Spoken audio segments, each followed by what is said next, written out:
Good morning, everybody. Good morning. I hope that you're having a great week. We just started, but I hope that it's going to be a great end of the month and that the business is going well for you, and even more important, that you are all safe, and also your family and loved one. So today we got another very interesting webinar, and today we will talk about the document design in BarTender. How easy is to create new document, different type of document in BarTender using our advanced features in BarTender, like intelligent templates, conditional printing, and many others that my colleague Ian Cumming will show you today. Today, the webinar could be a few minutes, well, PowerPoint, just a few slides, but it would be very practical, so it would be hands-on. And by the way, my name is David Paras. I'm the sales director for the ones that don't know me, and it's a pleasure for me to be here in front of all of you. And now I hands over to my colleague Ian, which is the star for today. All yours, Thanks, Ian. David. Thanks, David. First off, can you guys see my screen okay? I'm not sure if that's showing right now. So you Ian, should see a confirm. I can see your screen. Okay, so you got the BarTender logo there. Great. Well, first thing I'll do is I'm a bit shy, so I'm going to turn off my webcam if you don't mind. Okay, so BarTender. So today we're looking at document design in the BarTender software. So we're going to have a deep dive into the document design using the BarTender 2021 software.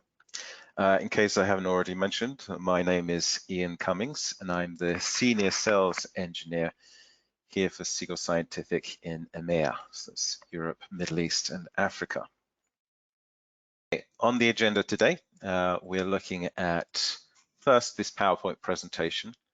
As David mentioned, it's going to be relatively short, just covering a few concepts on the document design process, and also looking at document management, which is related to document design in that it's a way of storing and controlling the document design process.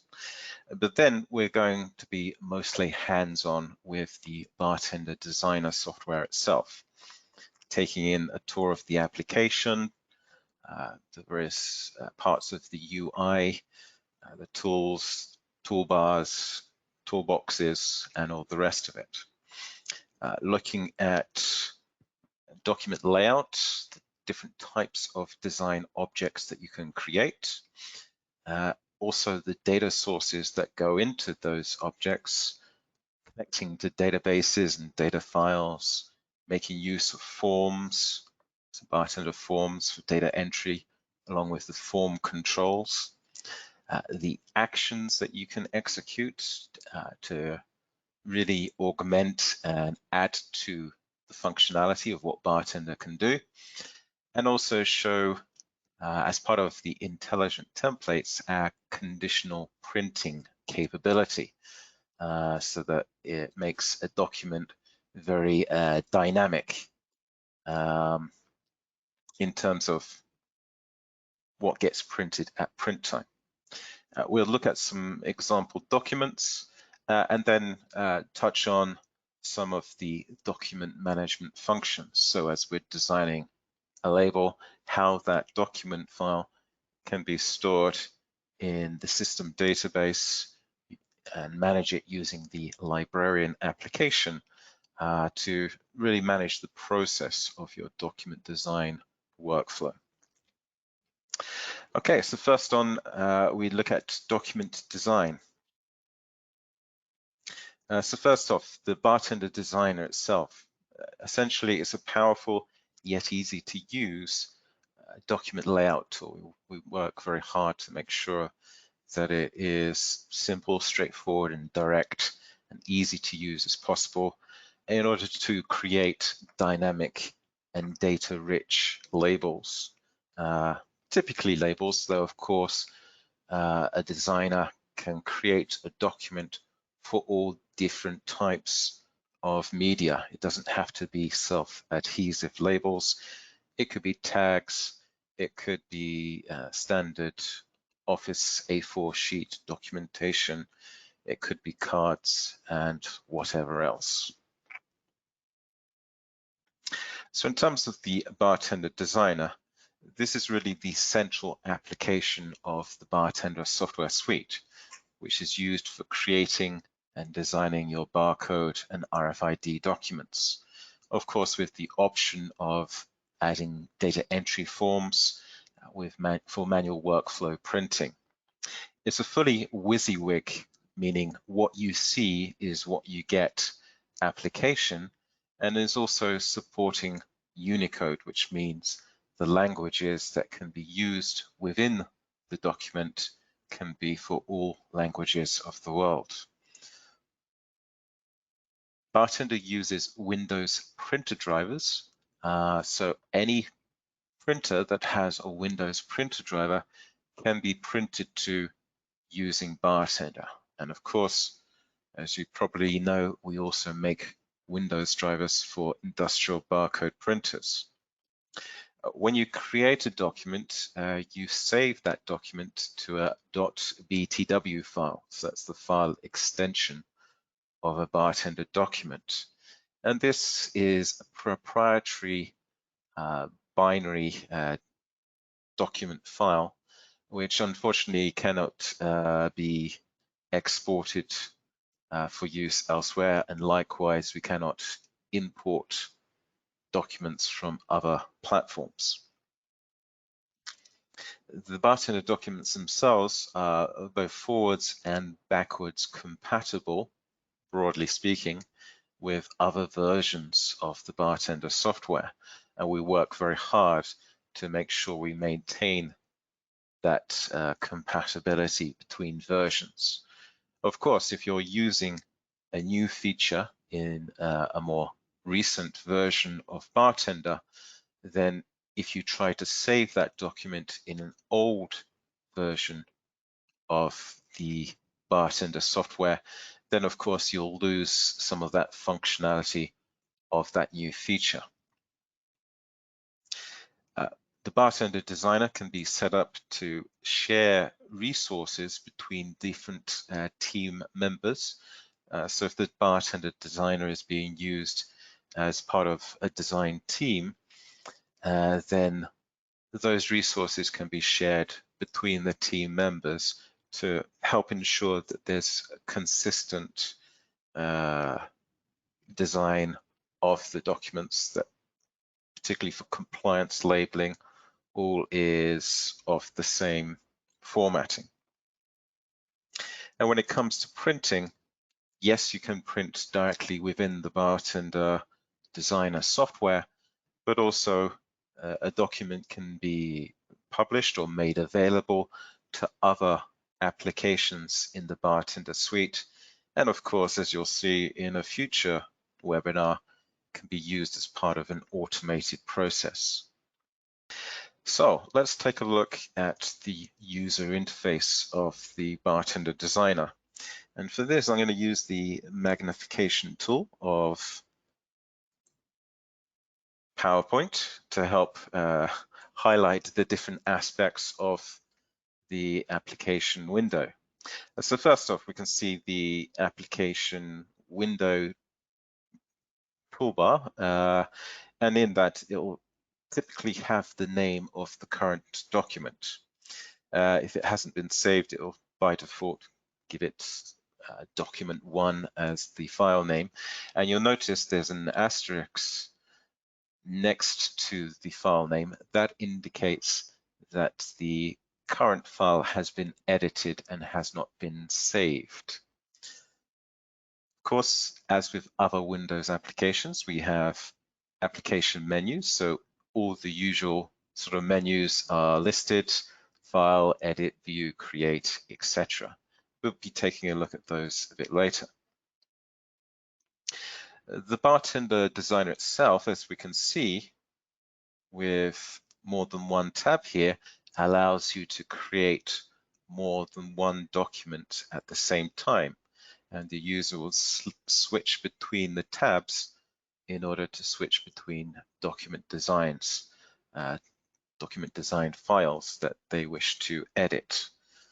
So many documents can be used or edited at the same time. Toolbars. We have various toolbars for performing actions such as to open or print or preview a document. Various items there for creating design objects in the label area, to change the view, and of course to change, in terms of text, the font and styling and formatting of that text, and colors and the weight of different line objects, for example. Toolbar here on the right are the alignment toolbars. So as you select typically more than one object, you can align those objects to each other in all the usual ways. Here at the bottom, we can change the zoom magnification of the view of the document we're currently looking at. And of course, importantly, we have the document design area itself, which is the part in white, and the background or the work table, which is the part in blue. It should be noted that when you're designing your label, any content that is placed on the white part of the label will be printed. Anything that hangs over into the blue or is fully into the blue will not be printed. You can put content there for reference purposes, particularly if you are sharing data values between objects, etc. But if it is placed there, it will not print. Coming here to the left-hand side, like with the document itself, where you can switch between documents, we also have tabs here at the bottom to switch between templates and forms. And remember, a form is an optional form. Not all documents need to have a form. It's there if you wish to print labels as part of a manual workflow process for printing, manual data entry of variable data before then going to print.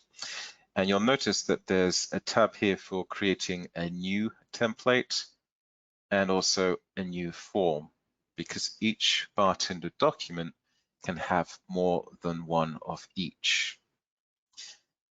If the document is connected to a data file or database, we have a record navigation toolbar here that allows you to step through the records to actively connect or disconnect from that data in order to represent or hide that live data in the actual document design itself.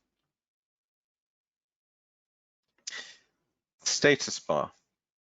This gives information about the currently selected printer, the dimensions of the current document, and also if you have an object selected, the particular object will also be listed there in the status bar. So it gives status and information about current items. And here we see the toolbox. The toolbox is a very useful item, and we can switch between looking at data sources like we see here. So the various data sources which can be dragged and dropped onto the document design. And we can also switch between view for components, which we'll be looking at later, and also layers, which are different edit spaces or discrete edit spaces for the document design. And we'll be looking at why that would be important to use. And lastly, I think we have the measurement rulers. So depending on the the view options and the type of measurement that you're using, your measurement units, you'll see the ruler on the side, X and Y, allowing you to place your content on the label. Okay, so that's the user interface of the BarTender Designer. And of course, we'll be seeing more of that as we go hands-on. Okay, so what is this? This is what I like to call the BarTender document file model. So what is the structure of a BarTender document? So when you save a BarTender document file, a BTW file, it contains all of these objects. So within the BarTender document file, you can have more than one template. Most document designs have just the one template,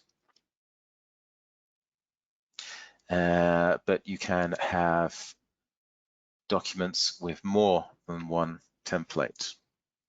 Likewise, for layers, you can have a single layer in your document design for your one template, or you can have multiple layers. If you have more than one template, each template can have its own set of layers. And then inside the layers, which is the discrete edit space, you have your design objects. So this is the text, the barcodes, the pictures, the drawing items that you place in your document design.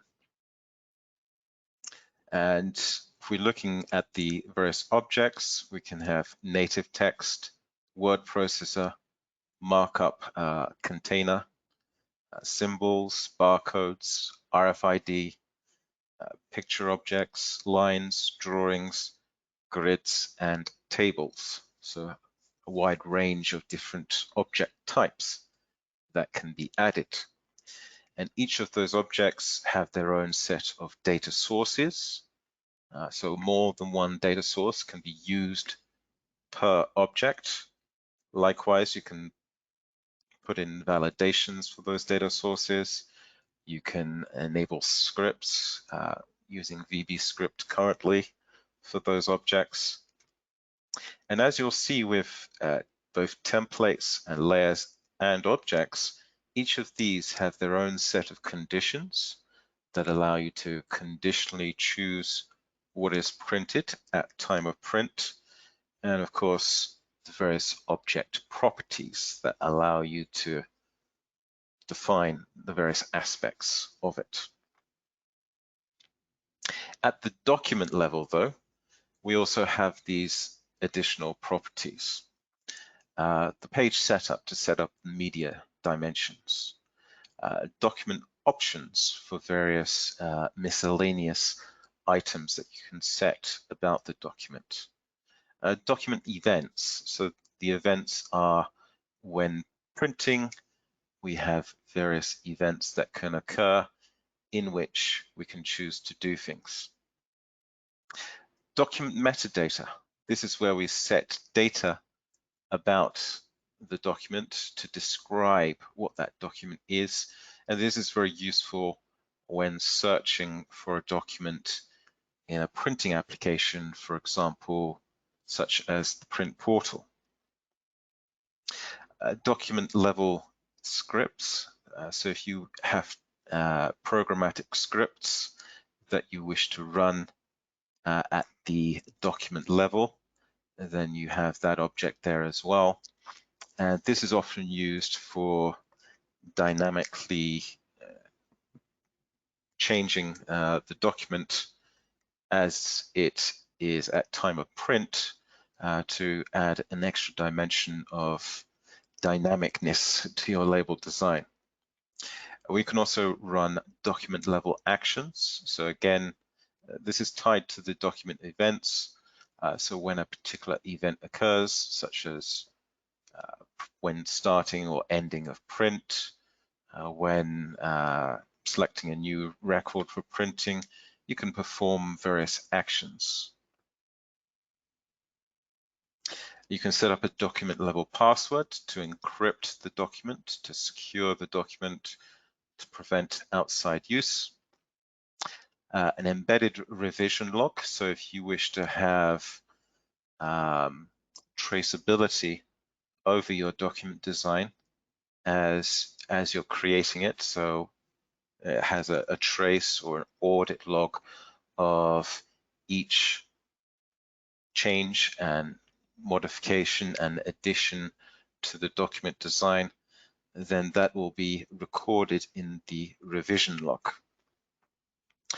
Also, in terms of data, we have a document level database connection, a connection to a phrase library for language translations, a connection to global data fields if you're using, I think, the enterprise edition of BarTender, and I'll demonstrate what that is a bit later, and also embedded data tables. So tables of data that are embedded in the document file itself. And last, of course, data entry forms. So you can have more than one form in which you have your form controls. You can have form actions and form events.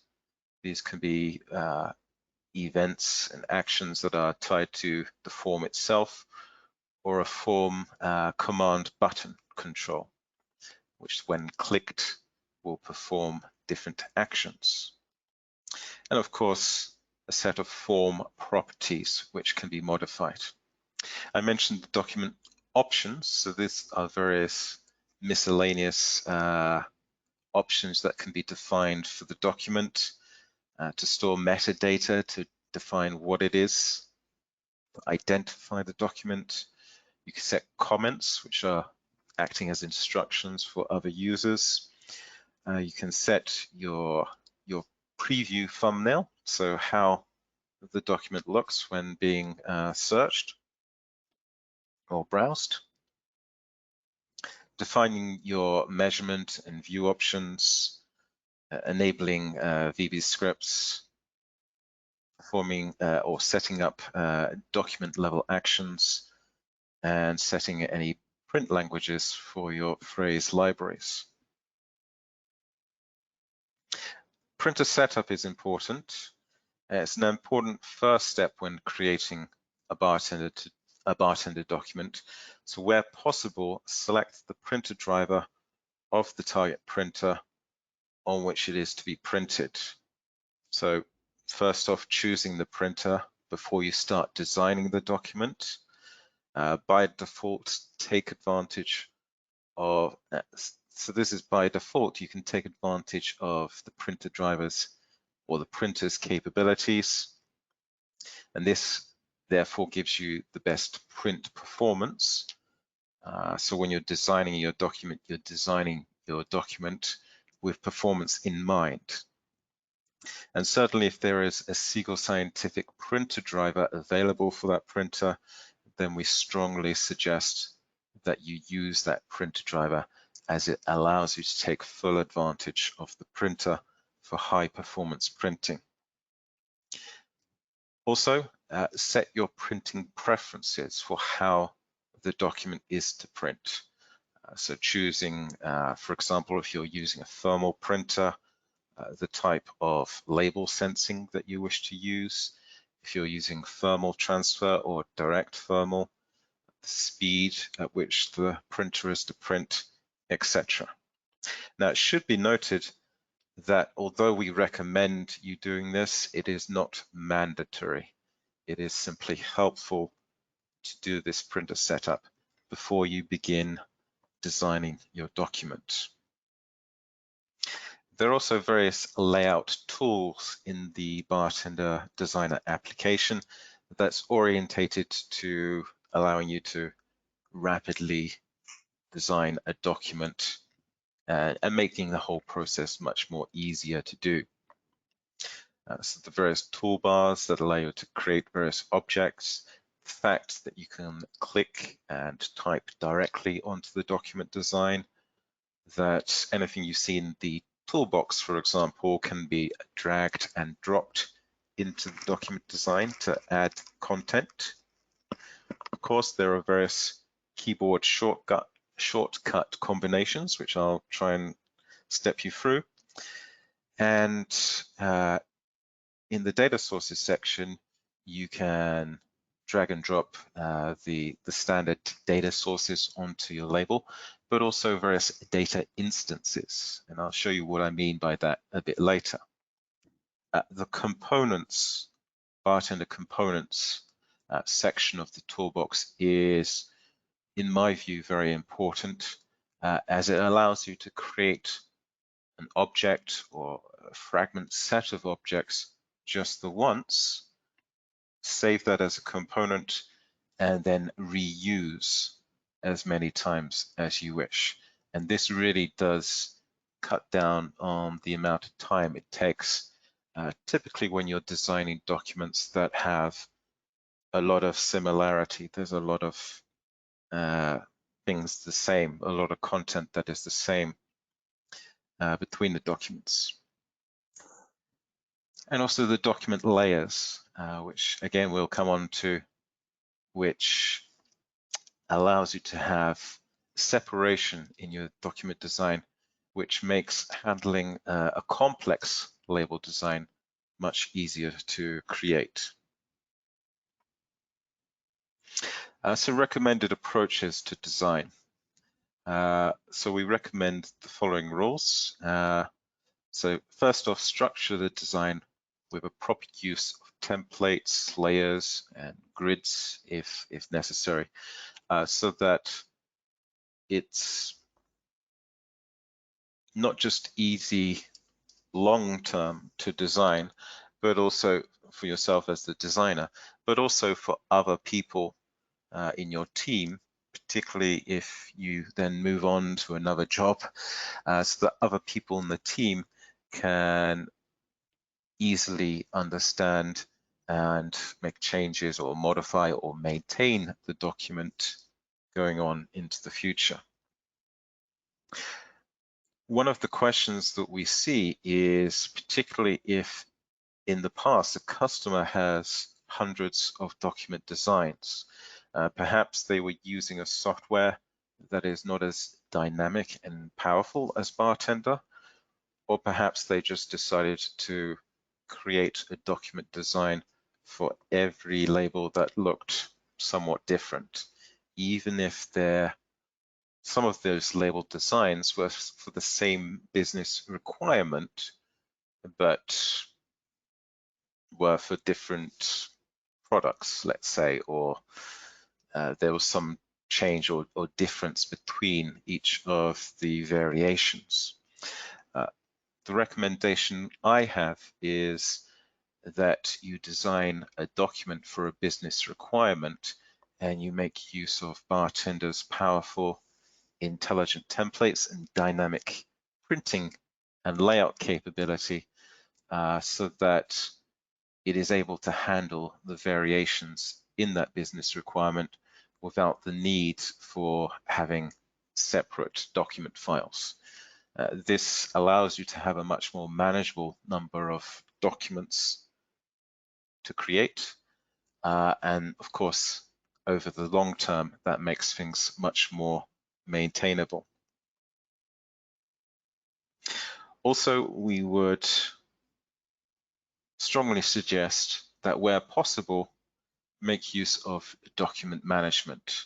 Now, yes, this does require the Enterprise Edition, making use of the librarian software, but certainly in the enterprise environment of larger businesses, having traceability control over the document design process long term very much pays dividends. And certainly if the customer is working in a regulated industry, this often becomes quite mandatory, a requirement. It should also be noted there is always more than one way to get the same result. So BarTender allows you to create BarTender documents and to create that document in various different ways. It doesn't always have to be the same way. And if one approach isn't quite working for some reason, there is often other approaches that can be taken. So briefly, just one slide here on document management. As mentioned, this is an enterprise edition feature, making use of the librarian application and functionality. It allows you to manage your documents using the librarian application to define custom workflows for the process through which the document has to follow. You can set up rules to automate the process of which workflow will apply to which files.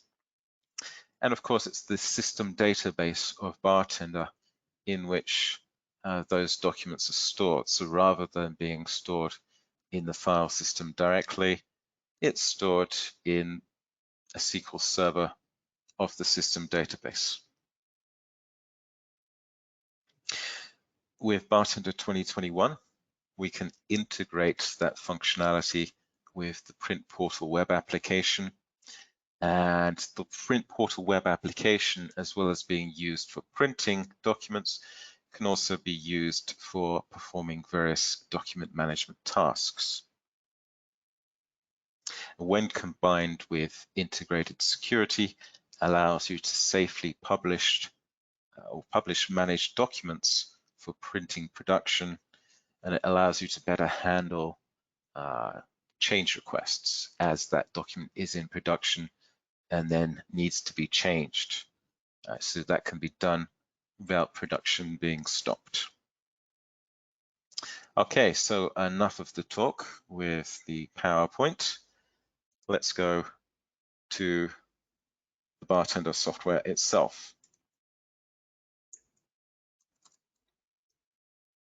That was a seamless transition. Okay, so here we see the BarTender designer. If I go Help About, I can see BarTender 2021. Currently R5 is the installed software.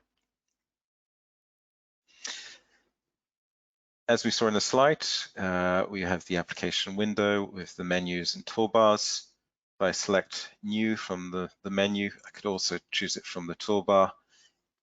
In my case, it opens up a new document. It could also be the case that in user preferences, we may want to run the wizard.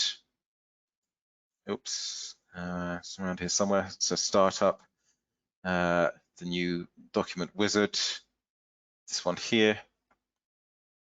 But I prefer to go straight to a new document. Now, as was mentioned before, with a new page, the first thing we should do is select printer. So go to the print menu, and from there choose the printer that we wish to use. And on my PC, I have a number of printers from different manufacturers available to me.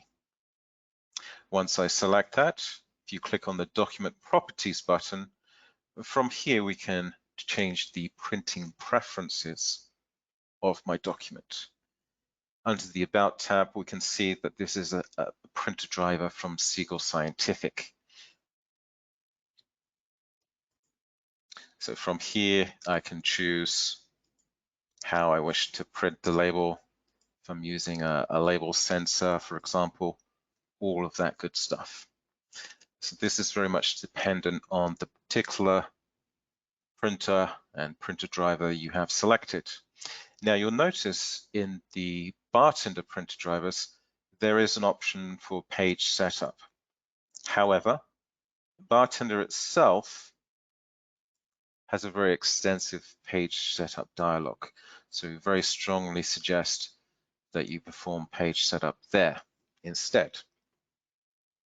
And indeed, you can access page setup either from the toolbar or from the menu, like so. So let's go to page setup. So from the page setup, you can see we have multiple tabs available to us. Let's take a look at those. So from the stock tab, this is where we have various predefined media from various media manufacturers. So if you see a media manufacturer from one of the companies that you're dealing with, or yourself as the case may be, then you can select a particular stock size based on its part number. Alternatively, you can from scratch create a user-defined size. And as we currently have selected a thermal transfer printer, we first, for the width of the page, set the width. Let me just remove that error. And this width, when I click into it, you see the dimension of the width, and this is referring to the web width, so the backing liner of the label stock. And then the height is the height of an individual label. Let's go for 120. We can set the orientation, portrait, landscape, portrait 180 and landscape 180. You'll notice when you select the orientation, in the little preview here, we can see what the orientation of the page will be as it comes out of the printer. So here with standard portrait, we can see the labels will come right way up as the user sees it facing the printer. Whereas landscape, the idea with landscape is in the BarTender designer, you design your label design the right way up. So you don't have to crook your neck, to turn your neck to, or turn your head to view your document design at an angle. Instead, you design your document the right way up, but then when printing, it effectively, in landscape, for example, it prints the left-hand edge of your label design as being the leading edge that comes out of the printer first. So this is what we mean by landscape. We can also enable effects such as mirror image, if you're printing on a clear label, for example, or negative to reverse the print. And also we have some template design options.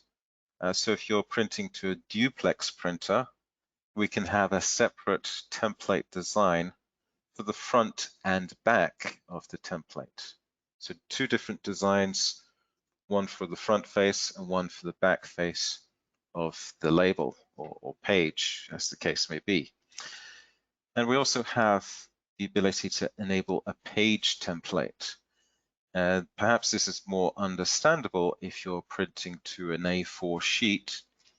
Let's say your individual label layout has multiple labels on that A4 sheet, like so, but the page template will be the full A4 sheet itself.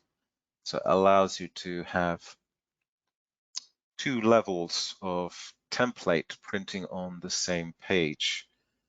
The page template for the entire sheet, and also a template for the individual labels themselves, if that makes sense. You'll see on the layout, we can specify multiple rows and columns. For a thermal transfer printer, it's typically just one row, because when you press the feed button on a thermal transfer printer, just one row of labels comes out of the printer. But of course, you can have multiple columns, depending on the label stock you're using. If there's a gap between that, you can set that manually. So let's say there's 3 millimeters between the labels, like so. But let's just go for one column. For thermal transfer printers, typically I leave the top and bottom margin at 0 because the printer will index to the leading edge of the label using its sensors, so there's no need to put in a margin. And left and right, well, typically that's a couple of millimeters either side for the gutter of your label stock. So that's the removed label media either side of your die cut label.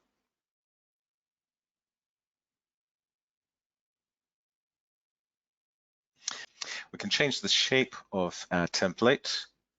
Typically it's rectangular with rounded corners, but you can choose different options there if you wish. Even elliptical with a hole in the middle if you so want. This is typically just visual on the screen as opposed to having any particular effect on the printing. If the printer supports various features, we can do things such as pause, cutting, cut and pause. So your printer supports a cutter. You can choose to enable that action and specify the occurrence of when the cutter will execute. Just use the standard settings for now. Printing order, this is more applicable if you have a sheet of labels and you want to specify the order on which those labels will be printed. Perhaps if I just create a new label and the printer I'll choose, so that was a Control P, let's go for PDF. Adjust my page size. One of the questions was, do we support A5? And the answer is yes. When you choose a standard Office printer, you'll notice that you suddenly have access to the standard Windows page sizes. With printers such as thermal transfer printers, these are called narrow web printers, and they don't really support standard Windows page sizes. So those are hidden when such a printer is selected. So on the layout, if I specify multiple labels like so on my page, oops,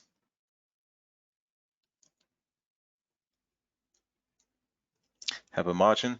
So the margins are more applicable to page printers.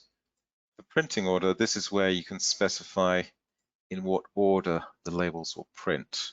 Particularly important if you're printing serialized labels, for example.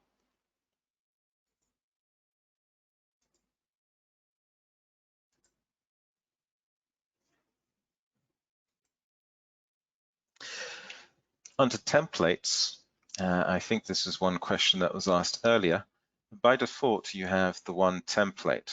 So if I just quickly drag and drop some content there, I'll just select a Windows font. You'll notice that by default, it used a printer font. So that's by default choosing to design and therefore print your labels with performance in mind.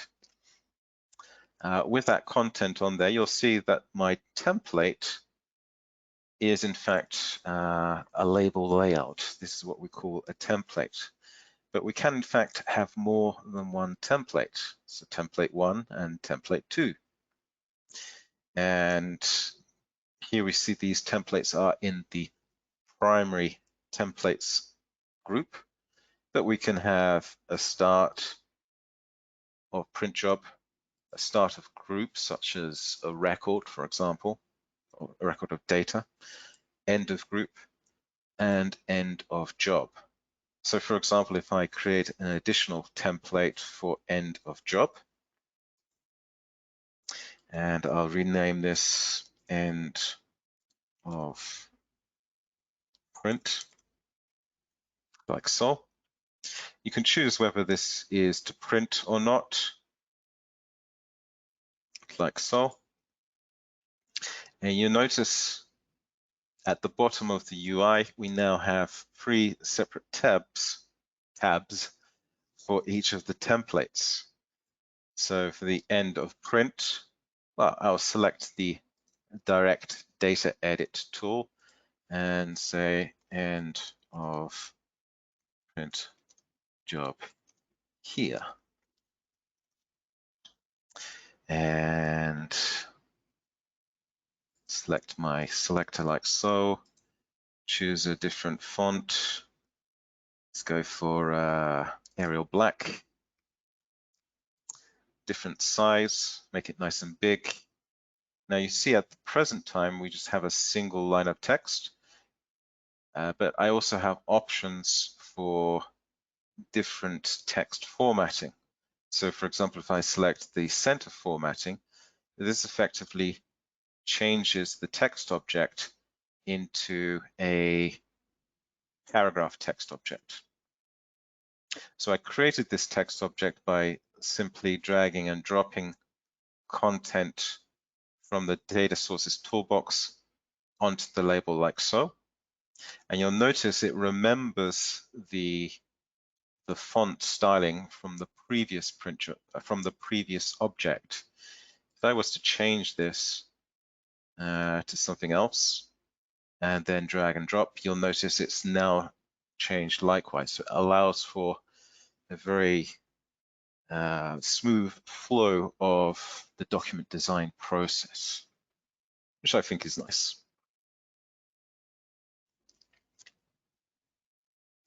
I can also create such text objects from the toolbar here. So when I choose the option for creating a text object, I can see the various object types. So the normal text, normal wrapped is a paragraph text object as opposed to a single line. We also have a word processor object if you wish to do additional formatting, like you've seen a word processor for a text object. Although it must be noted that using the word processor object is very graphical based, so you won't be able to use device fonts, for example, and it will be slower and less performant when printing. And also we can insert symbol characters. So if I choose one of those, as part of the BarTender installation, we offer various symbol fonts for various different industries. And I can scroll through those. So we have various chemical warning sign symbols, electrical symbols, so for electrical products, various facility emergency type signage symbols, symbols for the GHS pictograms for chemical warning system, various hazard symbols, as you see there, certification logos, symbols that are used in medical device products. So we have various symbols there that are used by that particular industry for that particular type of document design.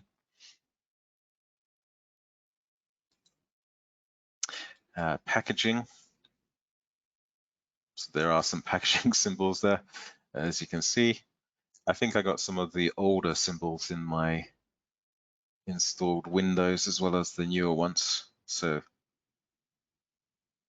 recycling, risk phrases, etc., and textile. So various symbols from various different industries. And I can select one of those, hit insert, place that on your document design. Now, as this is a text object, of course, it's a Windows font, so it's fully scalable, like so, without losing any quality. Also, it can be incorporated into various other text objects and formatted in various different ways. On this template too, I could, for example, place a barcode.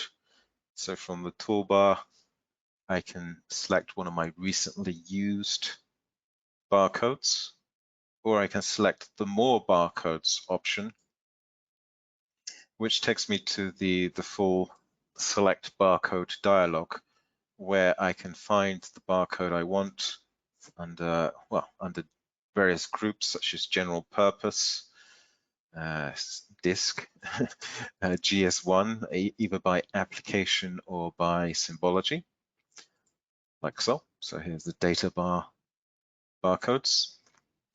Healthcare barcodes, either HIBC or ISBT formatted healthcare.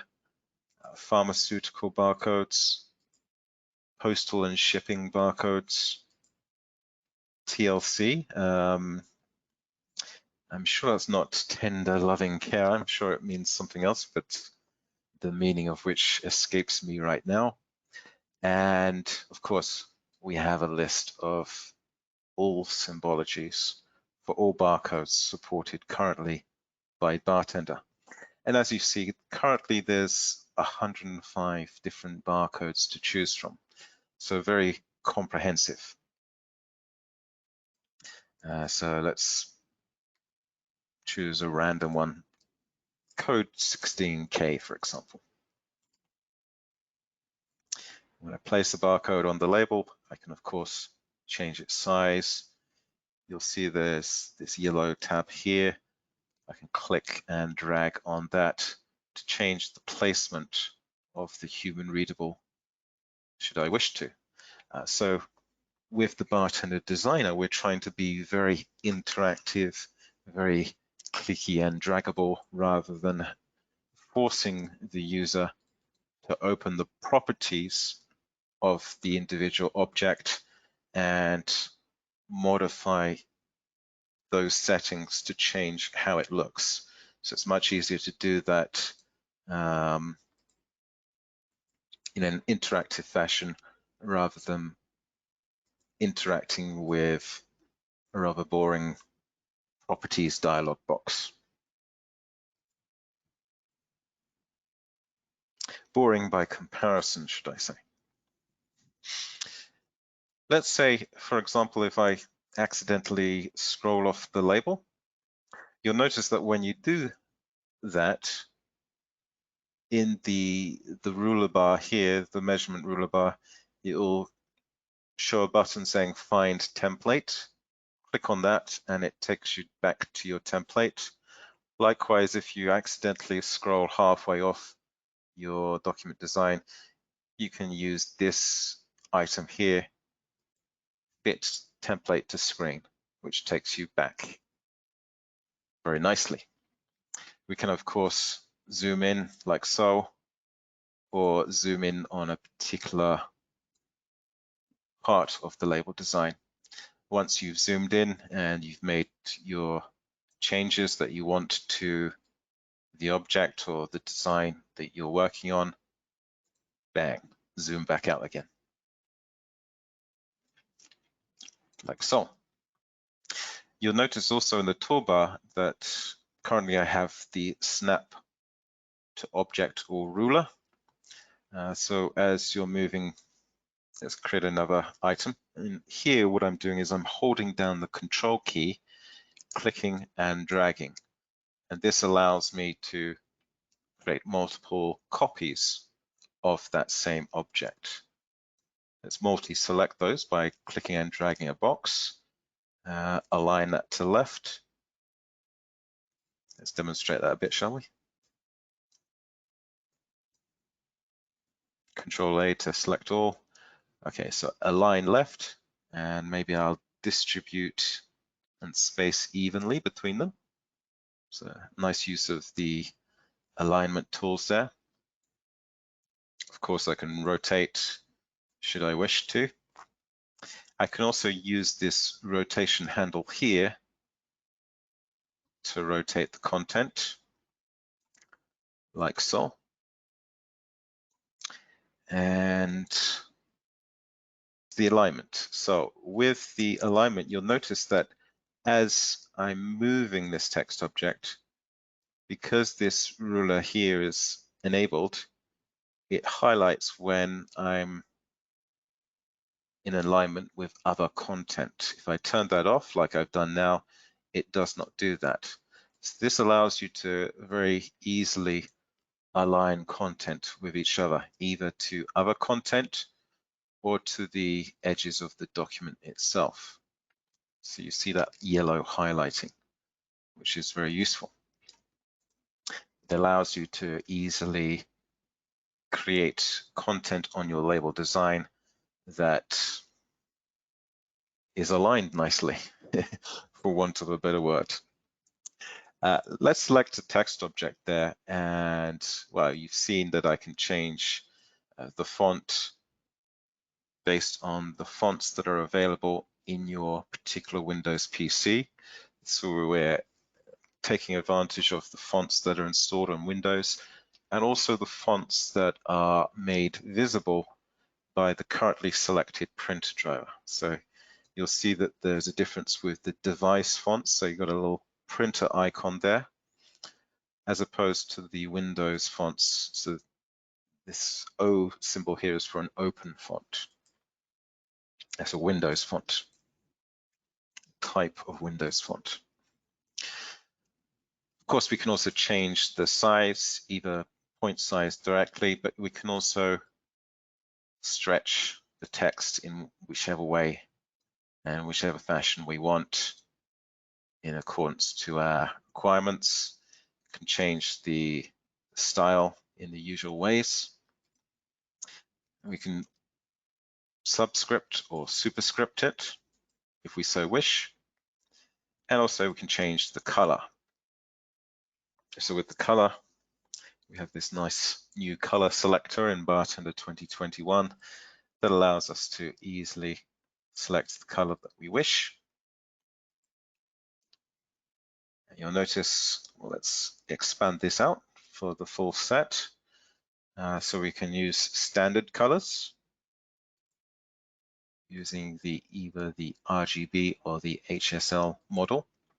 We have a nice color picker. So if you want to choose a color based on something that you pick, I know this blue here, then you can do so like that,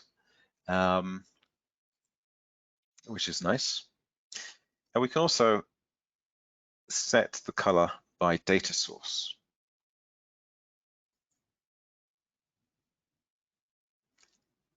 So rather than setting the color based on what you choose in the dialog, you can set it by the data source. So if I say color red, for example, or green, then it dynamically changes the color of that object based on either the name of the color or the RGB value, for example.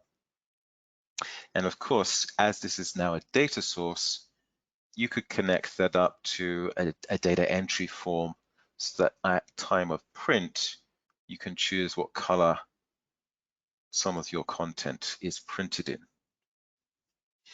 So obviously useful if you're using a color printer.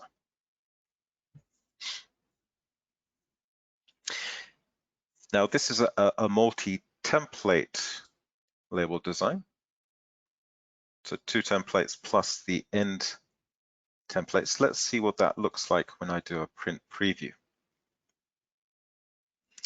In the print preview, let's show multiple labels across. So you'll notice that it prints template 1, template 2, and the end of job. Now, of course, if I choose, let's say, 2 copies and preview that, let's see what that results in. This results in template 1, template 2, template 1, and template 2. So 2 copies of the templates in series. And for the end of print job, that template is used there. The end of print job template is very useful for customers when they're doing long production runs and they want some visual marker for the production operators to see where a particular print job ends, so that they can chop those labels up. So print job 1 and print job 2 are physically separated from each other, so that they don't accidentally put the wrong labels on the wrong product.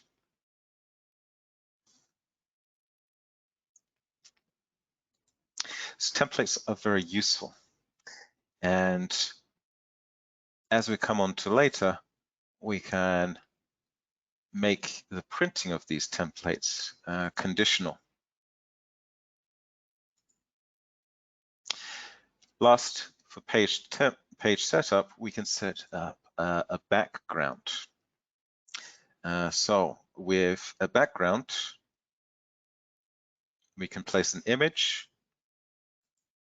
a color, or what we call a template image. Let's choose the template on which that template image is to be found. Select a file and choose one of my template images. Let's look at the thumbnails to see which one it is. And the idea with a template image is we wish to create a document. Let's choose this one here.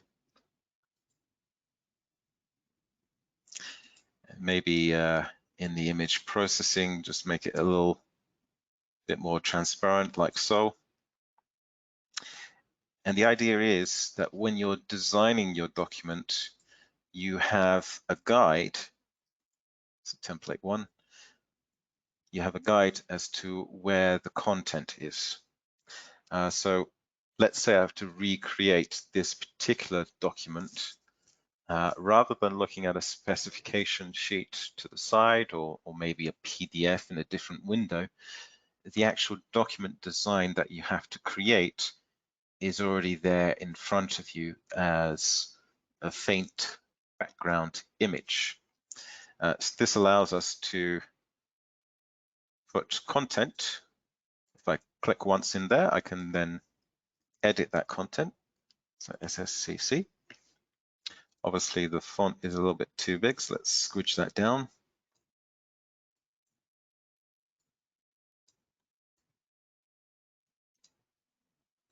Like so. I can grab the drawing tool and draw my line across. Again, you'll notice the alignment tool helps me there. I drew that line a bit too high, but with that object selected, I can use the cursor keys on my keyboard. If I choose the selector tool, the cursor keys on my keyboard to nudge the object into place, which is quite useful.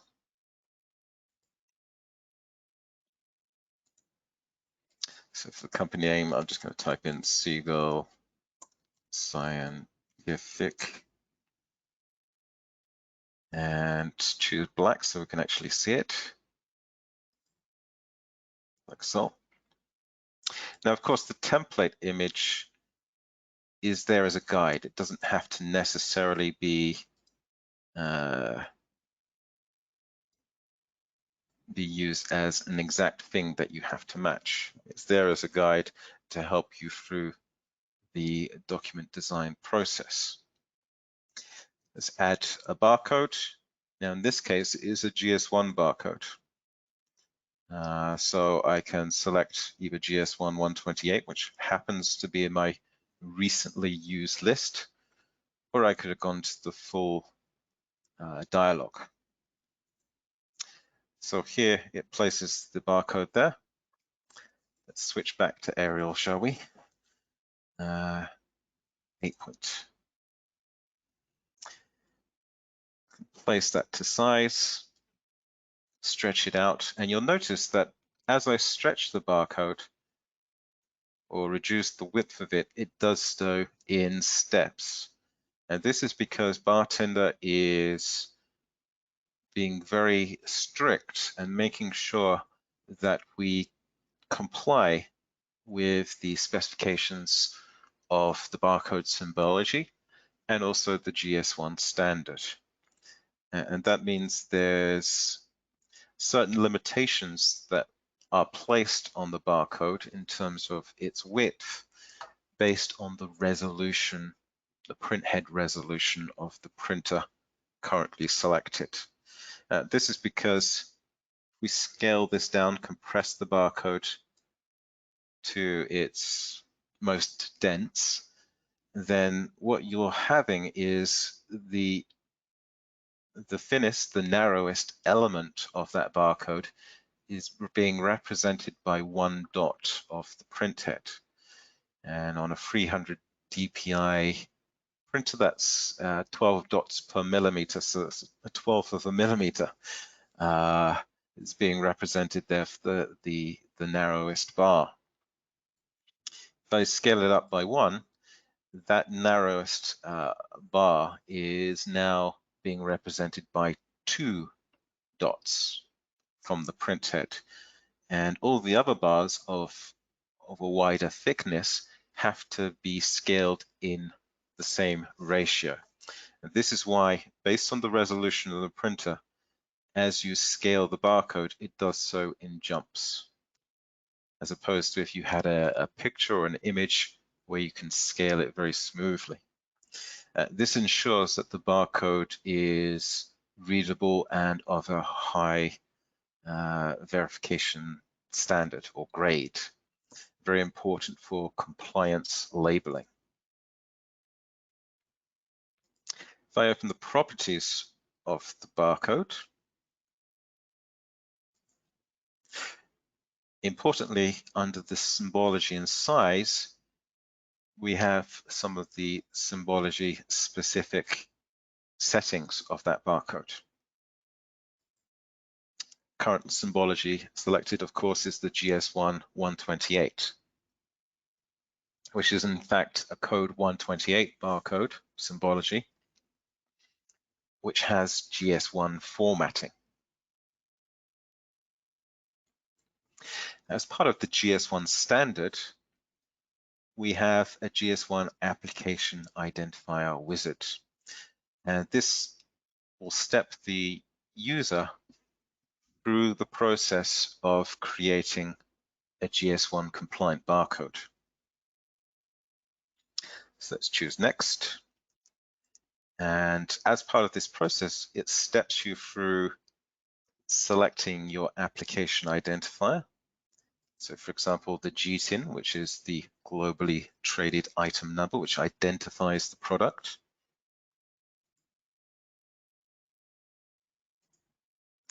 Choose the source from which the GTIN is coming from. Typically, this will come from a database or data file field. But for this demo, I'll just choose embedded data, so static data. Type in a value. You can type in your number here, and you'll notice that it automatically enforces data verification. So no more than 13 numeric digits can be added. If I try to enter in some alpha characters, it also prevents that as well. So it ensures that the barcode symbology and standard is properly adhered to. You'll also see that we can add additional application identifiers. So yes, I'll choose to append another. So select my next one, maybe choose a best before date, like so.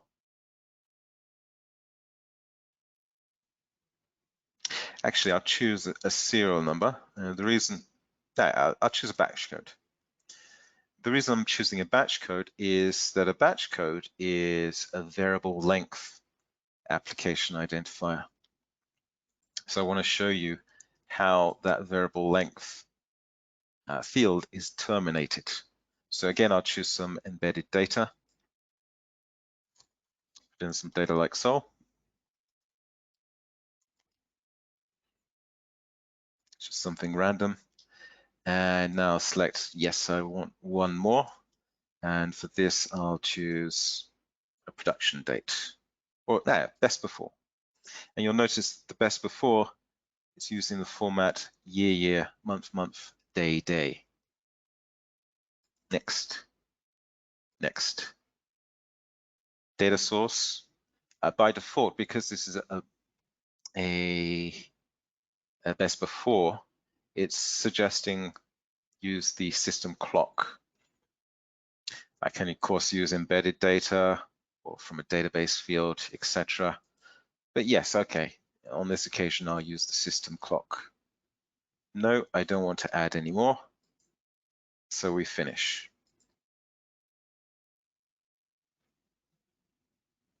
You'll notice, and we'll come to data sources in just a moment, the wizard automatically generates multiple data sources for this one object. So each with the application identifier first, followed by the field. Application identifier, followed by the field. Now, if you remember, the batch code is variable length. So therefore, the wizard automatically inserted a data terminator, which terminates the field, telling BarTender that the next data is actually an application identifier, which is for the best before date. And you'll notice for the best before date, we have the option of using the printer's clock if the printer that you're currently selected does in fact support a real-time clock in the device itself. Under print clock options, we can do error handling so that if the real-time clock is not found or there's something wrong, that it will choose to use the Windows clock instead or something else.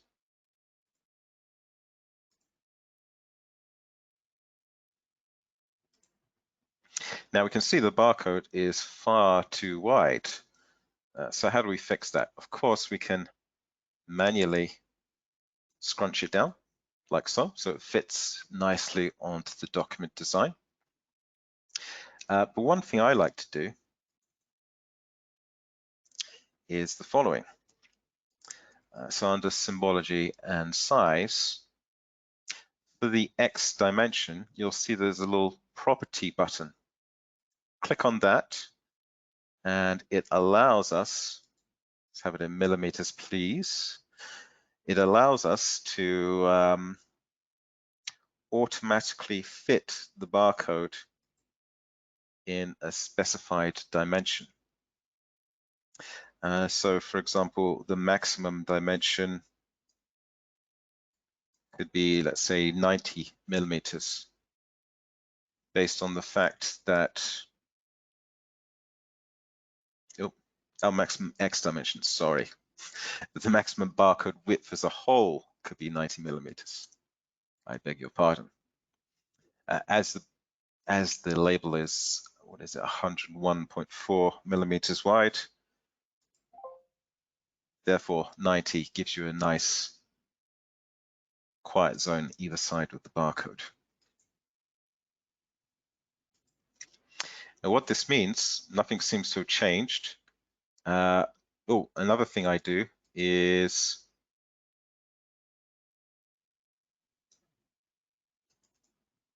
with the position of the barcode, I position it central to the template, like so.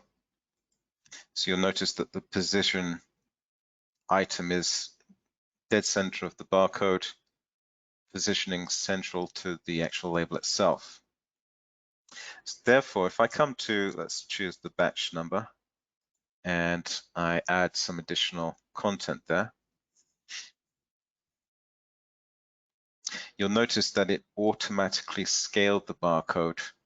So it chose a higher density, but keeping it nicely placed within the confines of the actual document itself. So it's a nice thing to do. Therefore, if you have variable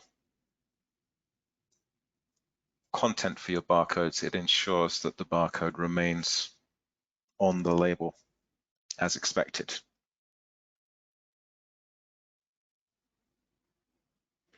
So I could go through the label design, creating more of that if I wish. Okay. Let's create a new document and go through some of the different types of data source. Perhaps this is easier to do when, let's choose a Windows font, when dragging and dropping from the toolbox. So first, embedded data. This is where you have fixed text. Now this could be for a text object, could be for a barcode, etc. So what you write is essentially what it is. Date and time are related. It's basically using the clock. Drag and drop that on. If you drag and drop that from the toolbox, you'll notice that it brings up the data type from where you can then specify the formatting and the locale of your data item. So as this is a clock, it allows you to format that object accordingly. So now you'll notice that the data source type is a clock. Data type is selected as so, and transforms, which we'll come on to in just a short while.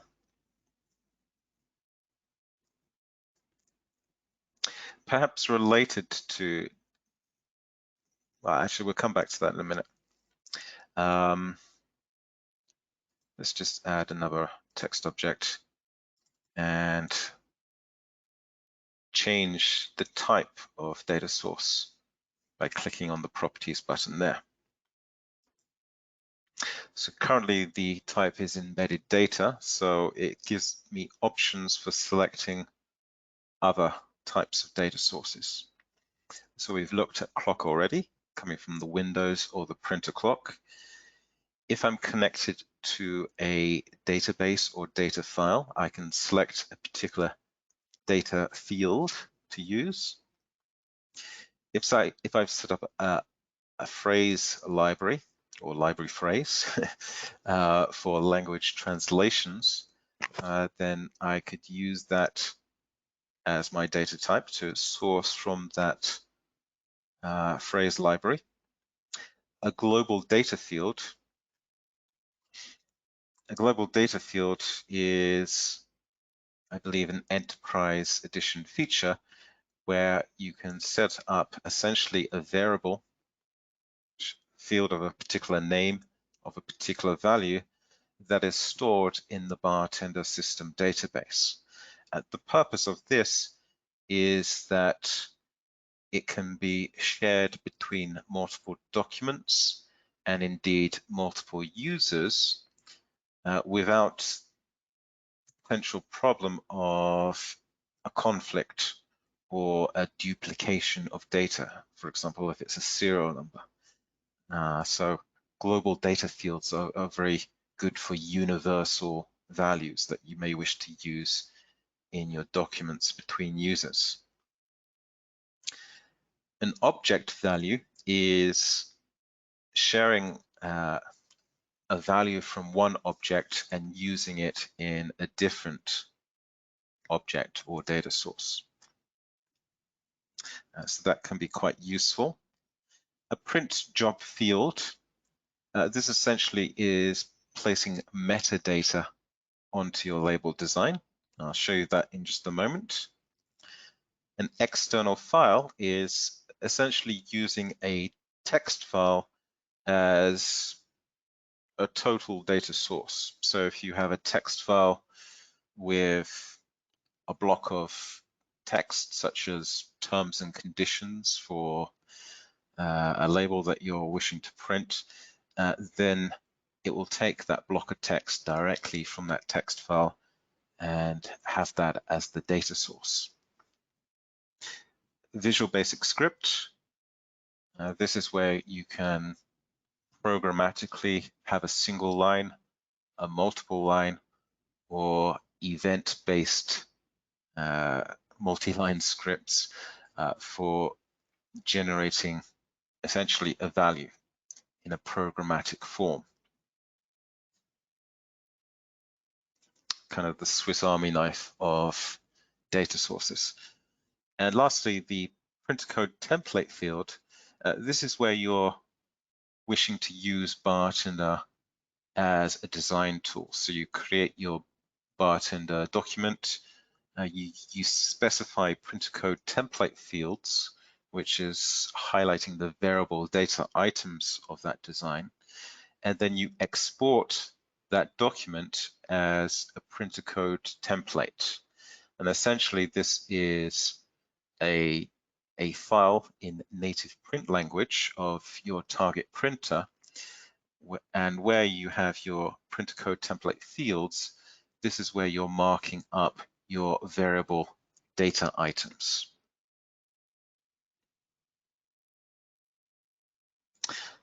So a wide selection of data types there. So let's use some more of those. So a print job field, for example. If I expand the list here, you can see the list of print job fields that are available. So for example, if I want to show the version or edition of BarTender that's currently in use, I can do so.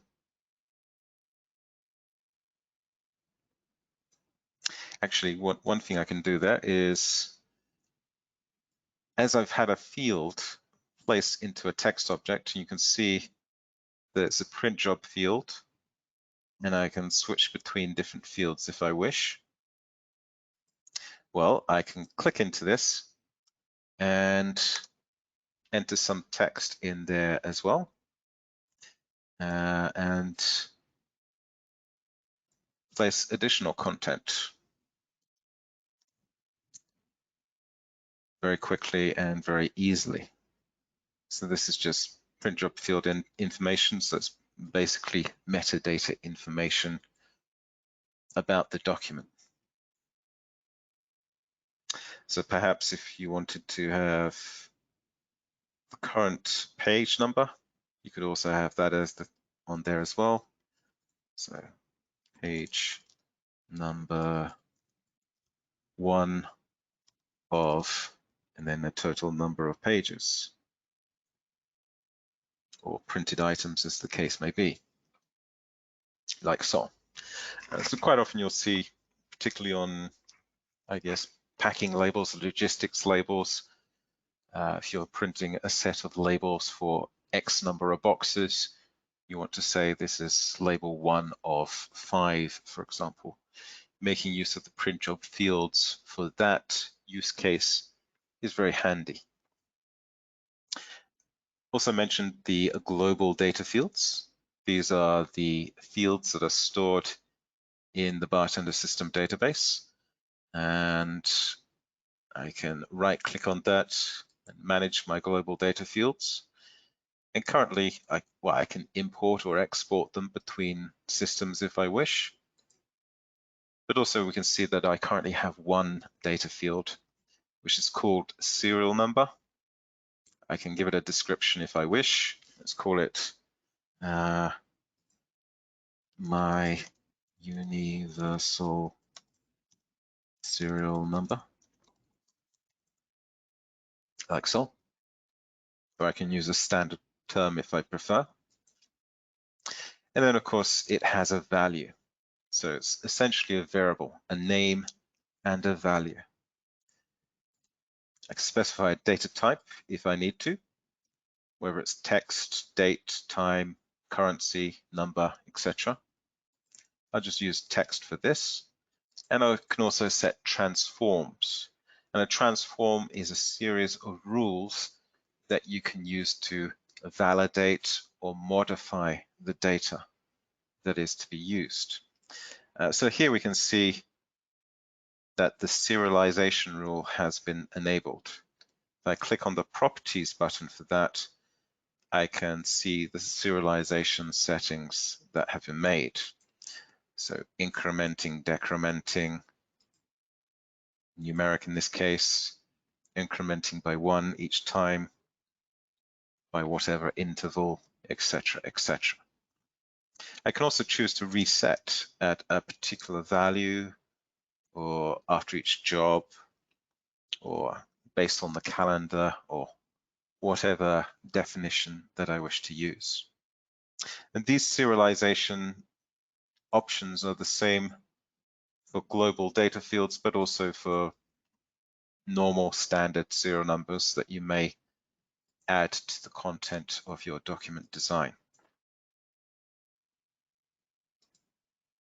So with this global serial number, which is stored in the BarTender system database, sure, I can just drag and drop that into the label design. Let's just click into it, give it a little prefix. Univer, come on, computer.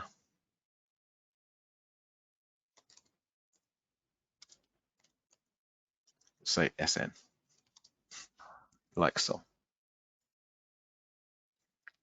Now, if I double click on this, we can see that is adding that prefix manually by inserting it directly in the label design has resulted in 2 separate data sources.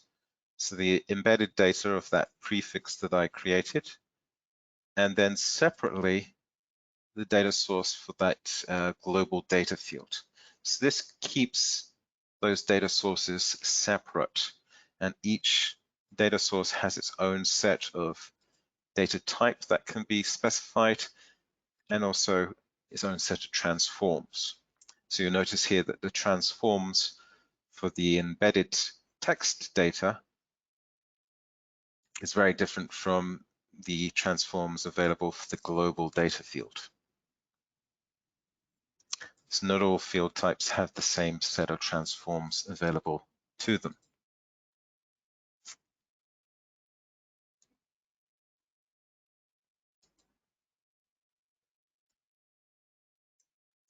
If I select an external file, let's drag and drop that onto the label. Currently it is empty, but if I open that up, you'll see that it's wanting me to specify a file for where the text content is to come from. Click on the select file. Hopefully I have a spare text file somewhere. So this allergens text file, like so. And it's just taking the straight content of that text file and setting it to be the value of the data source, like so. So it's a quick and easy way of adding text content into your document design without needing to connect to a database or data file for record-based data.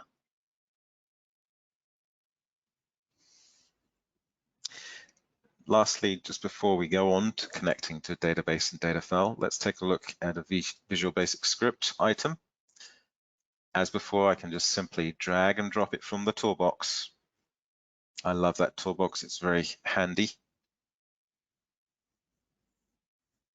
And this takes us to the script editor. So it's an editor where you can programmatically define the data value.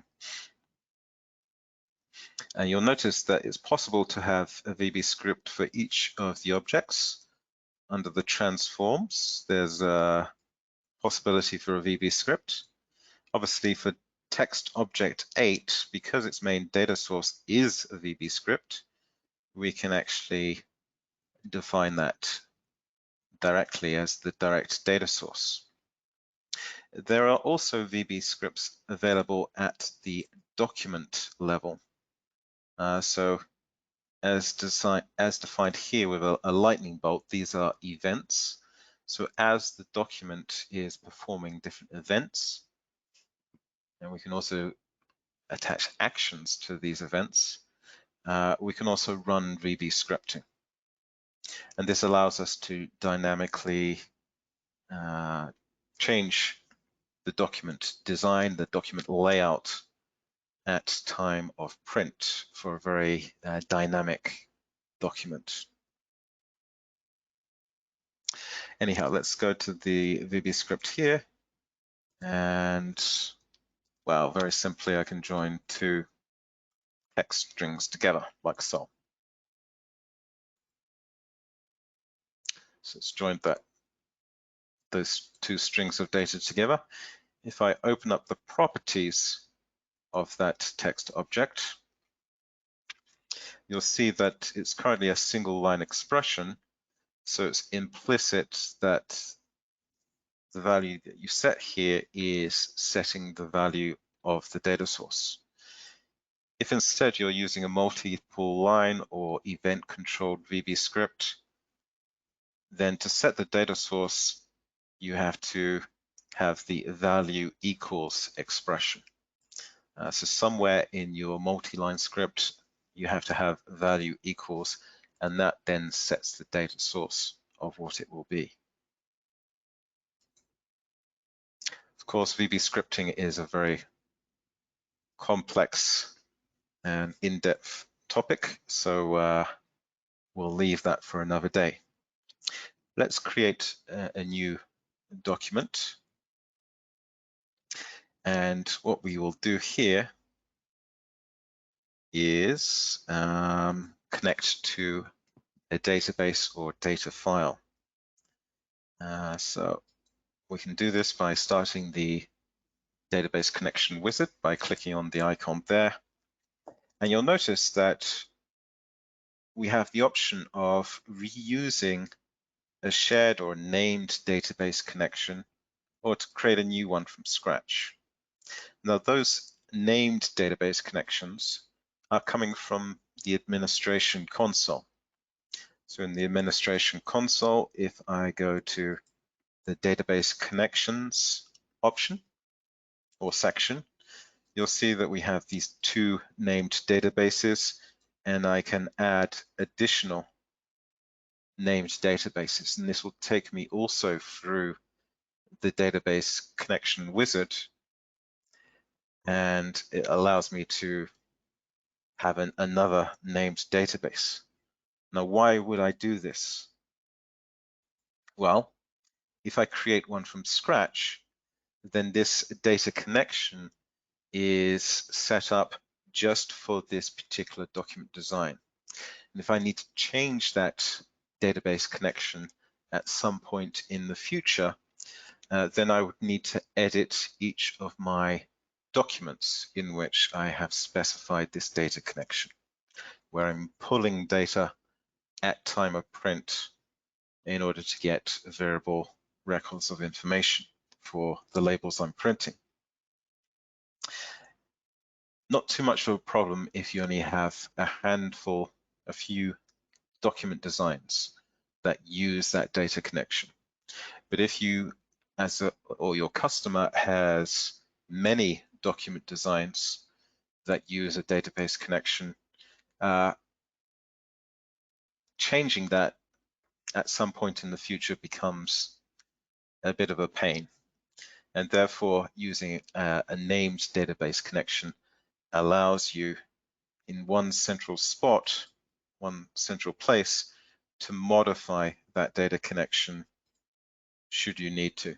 So if you move this database file to a different location, you only need to modify it here just the once, and all of your document designs that use that named database connection will automatically be updated.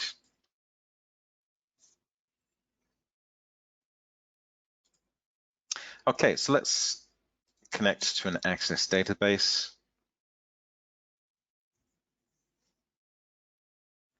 Choose my database file.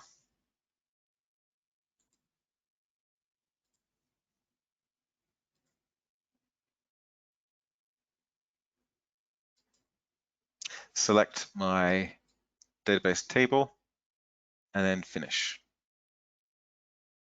And this takes us to the database setup dialog. You'll notice the name of our connection is here. And if I wish to, I can add this as a new named database connection. So I'll call this webinar, for example. Add this as a new named connection. I'll call it webinar here as well. Okay. And switch back here. Maybe I need to just refresh it.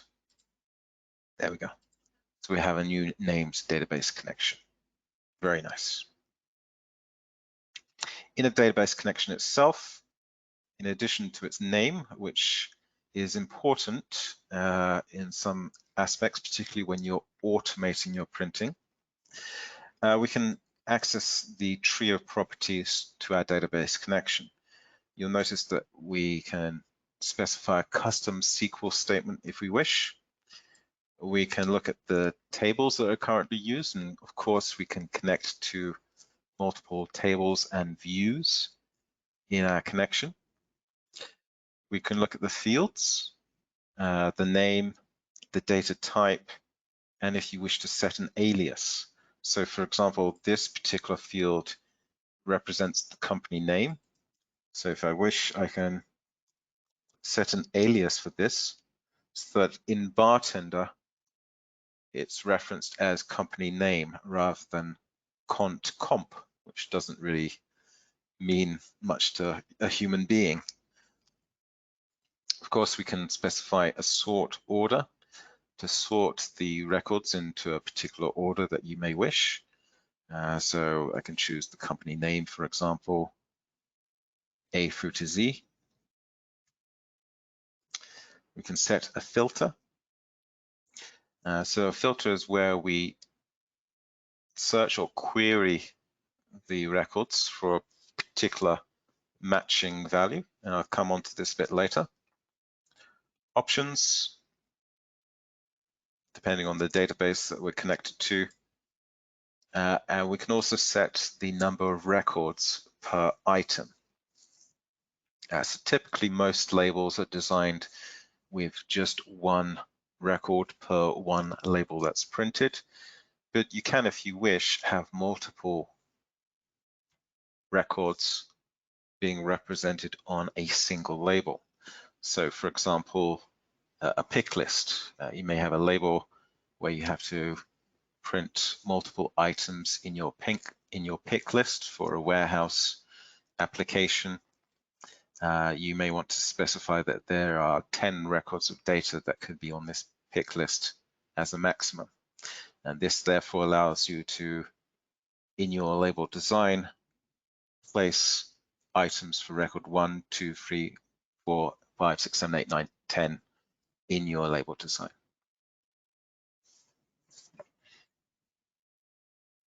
And of course, we can browse the data. In this particular example is a company name and address database. Click on OK, and immediately you'll see in the data sources section of the toolbox our various database fields. So for example, just as before, lovely drag and drop is available to me. So I just create that as a paragraph text object and combine that with some text input like so. And you'll notice that I really can drag and drop these items to a particular cursor position in my label design, or in the one object, should I say. So address line 1 and 2, city, comma, space, and then zip code.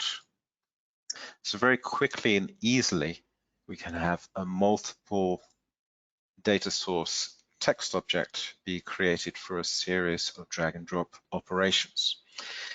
Now quite often on, well, let's say we want to highlight the company name. So we just highlight that particular field, and let's say a slightly larger font, like so. Now, often it's the case that a text object needs to be in a certain space.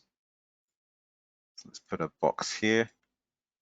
Of course, drag this across and change the width, but of course we can see that the text is too big. This is where we can enable the auto fit option. So with the auto fit option enabled, I simply scale the text object to fit within the confines of the box, like so. And indeed, if I open up the properties of that and choose the auto fit option, we can see what options are available for how we scale the text. Now, I like to set a maximum of 100. So when I create the text object to begin, I choose the nominal font size and then set the maximum to be 100%.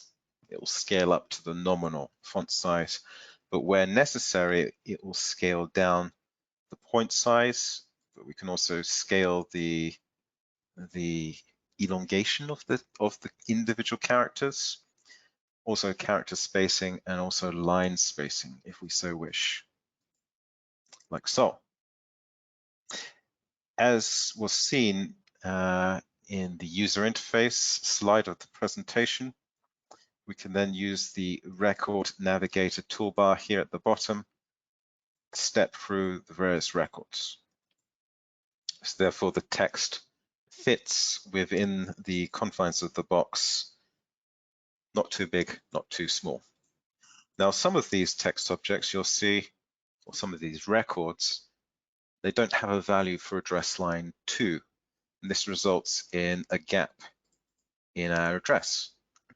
Not a problem, we can account for this.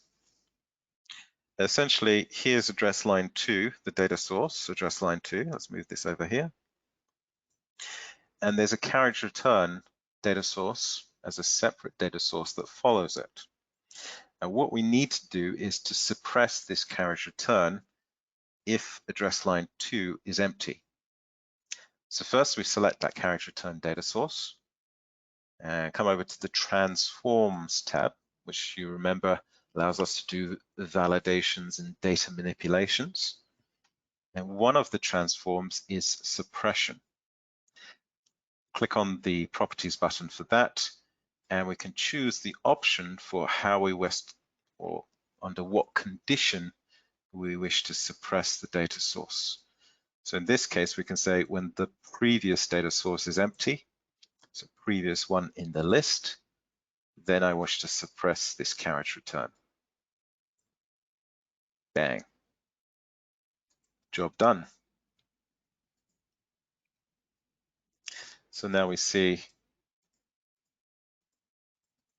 the addresses are correctly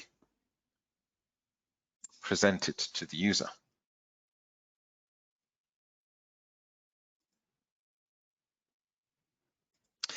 Components. Let's say I've created this nice handy dandy component of an address, and I want to reuse it in other documents and maybe share that with other users. For this, I can make use of our components, which is found in the components section of the toolbox. I'll multi-select the objects that I wish to create a component of, right-click and choose Create Component. I'll call this address, like so. And in the typical draggy droppy fashion, I can drag and drop that onto my label design. Now, of course, I can create a new document and draggy droppy onto the label design. But because this is using database fields, I would first need to connect to that same database. So I choose the webinar database, select my table, finish, done. Where did the company name go?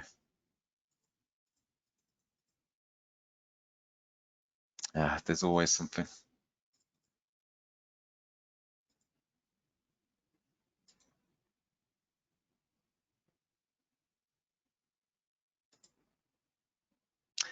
It's because of the alias. I was hoisted by my own petard. Trying to be too clever, that's what happens to you. Okay, so components are great for creating content and making it reusable. And I say that you can share that between other team members. And we can do this by going to the administration console, selecting file locations, and you'll notice along with the various other resources for BarTender, we can set the location for our BarTender components. And this is essentially a folder with a set of component files in which BarTender will have access to those components. So you would set this up on the first machine, and you could then back up those locations, which will save it to an XML file, XML configuration file, and then at a second and third and fourth PC, you can restore those file locations so that you're sharing components folder, same set. I didn't mean to close that. The same set or library of components can be shared between multiple users if they're stored on a network folder, for example. It's also handy for being able to drag and drop other content, particularly if you're a partner wanting to demo label design. I can select some content here, maybe enable the text wrapping feature so that as I move that text object around other content, it automatically wraps that content around, just like a standard word processor, which is nice. Let's also drop a picture onto my label, like so. I guess the picture object is one item I haven't covered yet, so let's take a look at that now.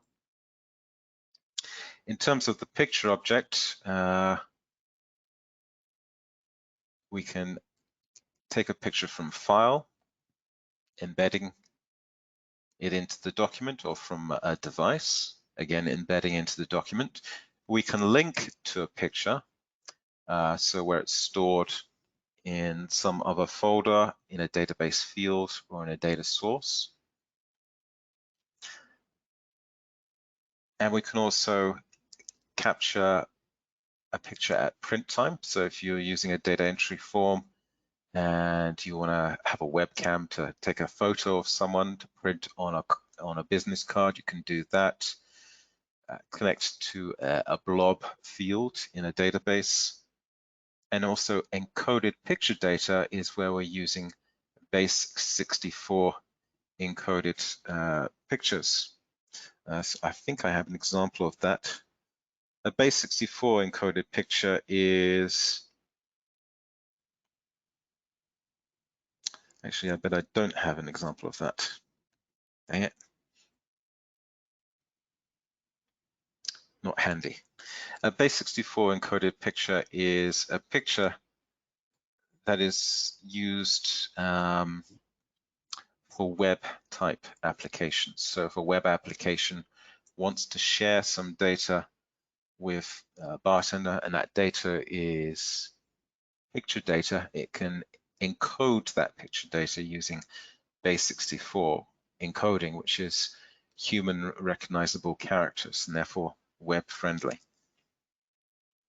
Now at the moment we have this big text object which is overlapping this other object, which when I'm trying to then select something, it may be difficult to select this one or that one. To solve this problem of a complex label design, we can make use of layers. And with layers, what I like to do is have more than one layer, as this allows us to have a better structure to my document design. So I can take this object here, for example, and I can arrange it to move it to a layer 2. So now you can see layer 2 contains the block of text, and layer 1 contains the address. And you can turn the visibility of layer 1 and 2 off and on, or lock it as the case may be. And we can also drag and drop to change the ordering of the layer. And you'll notice that with the block of text that is wrapping, depending on it changes the Z ordering of the content in each layer. And therefore, for the wrapping of text, it changes whether it wraps or not, like so. If I was to select that layer and draw a block and put a color inside it, like so. At the moment, it's on top. Now it's underneath. Of course, let's get rid of the purple block. Of course, we can change the name of the layer. So block of text, for example, to make it more understandable. Likewise to this. And also, we can open up the properties of this for conditional printing. So by default, it's always printing, but I can change that to be either always, never, or based on a condition. So for example, if address line 2 is empty, then print. That makes sense. So we can see what that looks like if we do a preview. So on that case, there is an address line 2, and in this case, there isn't. So, or there is. So you can see how we can dynamically change document design based on a condition. Now, perhaps a better way of doing this is to do something I haven't covered yet, which is named data sources. It's like with connecting to a database or a data file, named data sources are also very important. Essentially, it's very similar to the global data fields in that if I create a new one, it allows me to have a named variable. So let's call this option. And for its value, I'll choose embedded data. I'll say true.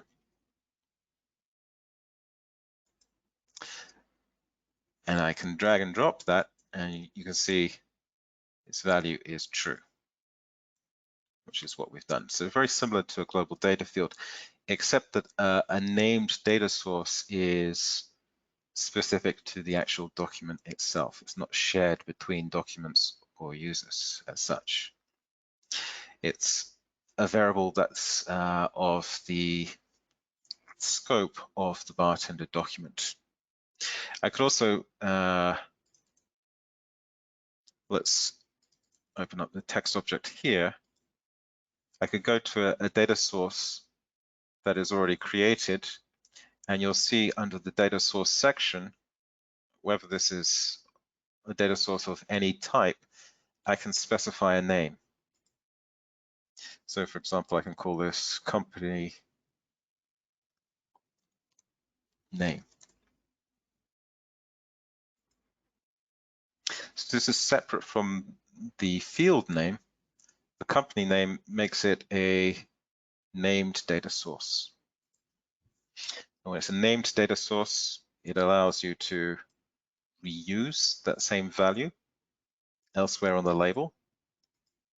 It could be the case that I have that in a barcode,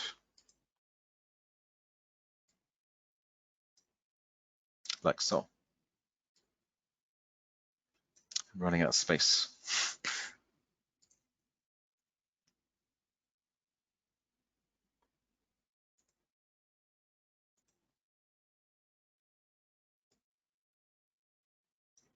So again, as I go through the records, you can see it's sharing the same value. It's not working as a barcode there, is it? Also, if I was using a script, for example, a Visual Basic script,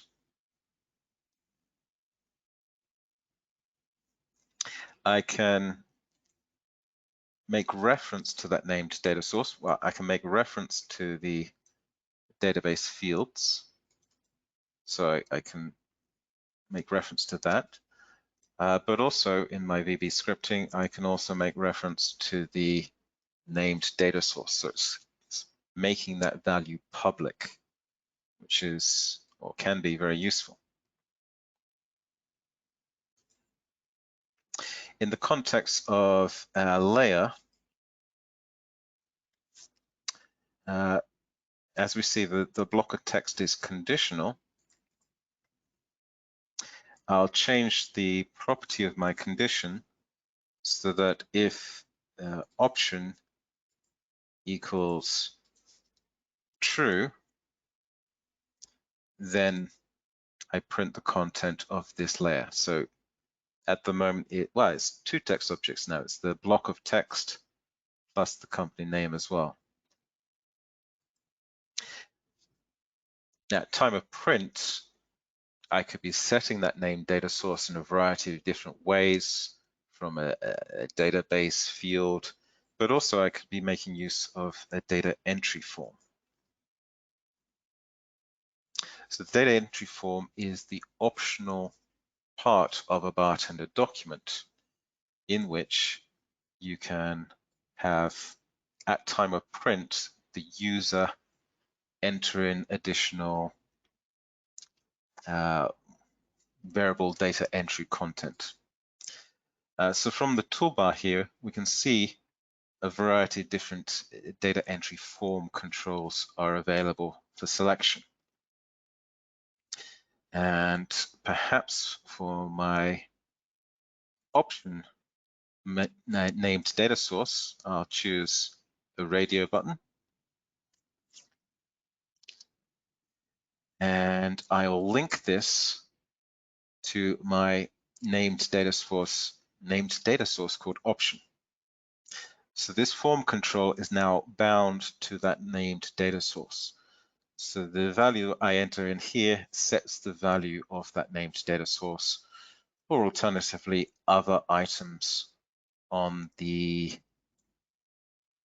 document design.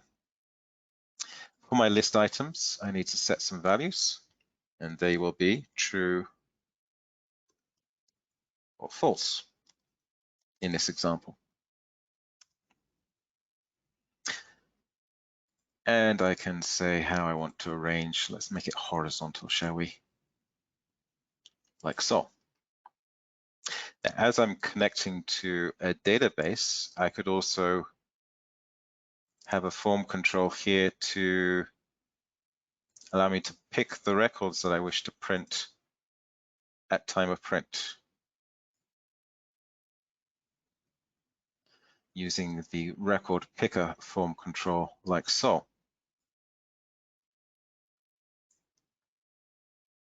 And this record picker, well, there are many property items that we can adjust for how the record picker is presented to the user, how it's configured, what options are available, if it's multi-column or single column, or using custom cards. So this form control can be presented in quite a variety of different ways. But essentially, it's allowing the user at time of print to conveniently select the records that they wish to print. Okay, Let's take a look at what this results in. So if we were to preview, the user is presented with their records. Let's say do a search on the word Intel, and this returns 2 records which have the string Intel in them. Maybe I don't want this one, I want just that one, and I'm going to say false for the block of text, and therefore we don't see the block of text. But alternatively, if I was to do a preview again, this time I'll say true and type in the word tech. Gives me a couple of texts here, and preview that instead.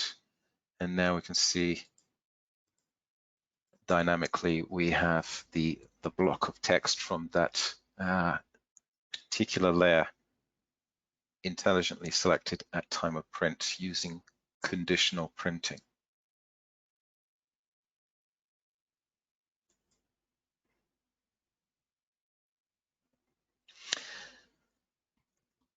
In terms of these records, when you're connecting to a record-based data source, you can print variable information on your labels in accordance to how many records you have and the quantity of records to print per label or per item. So if you have 10 labels to print and you have 10 records of data, 1 record per label, then you can do that in a single print job. If instead you wish to try to do the same using named data sources, well, named data source can only be set once at the beginning of the print job.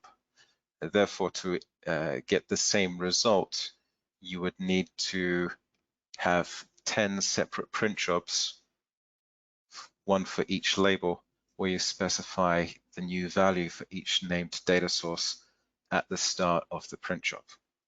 So for example, if you're using a data entry form, you would print 1 label at a time, setting the named data sources via the data entry form for each single label print job, as opposed to connecting to a data file or database that allows you to select those records in one go and print them as an entire batch. So it's good to have that in mind. Now, what we have here, we've created a document, but let's say I wanted to save that document. Well, I can do so by clicking the Save button, and I can save that to the Windows file system, or alternatively, I can save that to Librarian if I wish to make use of BarTender's document management functionality. So here, really we have a virtualized file system because of course we're storing to the BarTender system database. So I can give this a name, example, label. And when I hit save, it's going to prompt me to enter in a comment. So this is my initial commit. Because this is a file management system, it asks you to comment to put instructions and information with each particular process that you do. So every time you make a change and save that to Librarian, it asks you to make a comment for traceability purposes. And you'll notice that by default, it has a transition here called design. So I check that in, and you'll notice that by default, it is now locked the document. I have permission to unlock the document, but essentially this design is now stored in the Librarian software. If I switch to the librarian application window, navigate to that same folder, we can indeed see our example label is now stored in the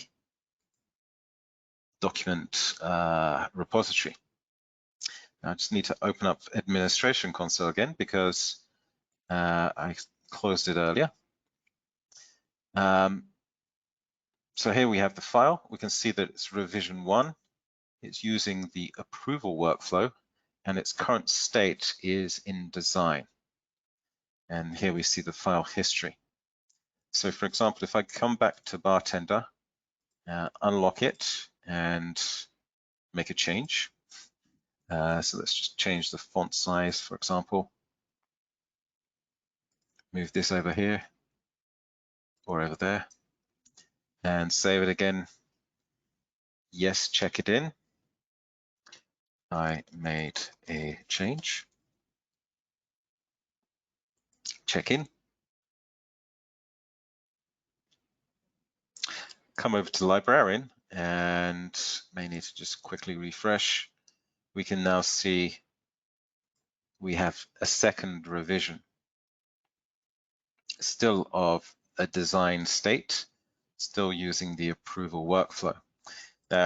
If I decide that revision 2 was a mistake, I can roll back to revision 1, which in turn gives us revision 3.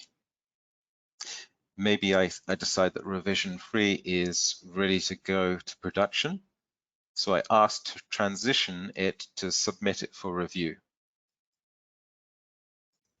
So is this ready for production? So you can see how it's very much controlling the document design process. You have different revisions, so if you do make a mistake, not to worry, you can go back to a previous revision. So it's much more safer that way.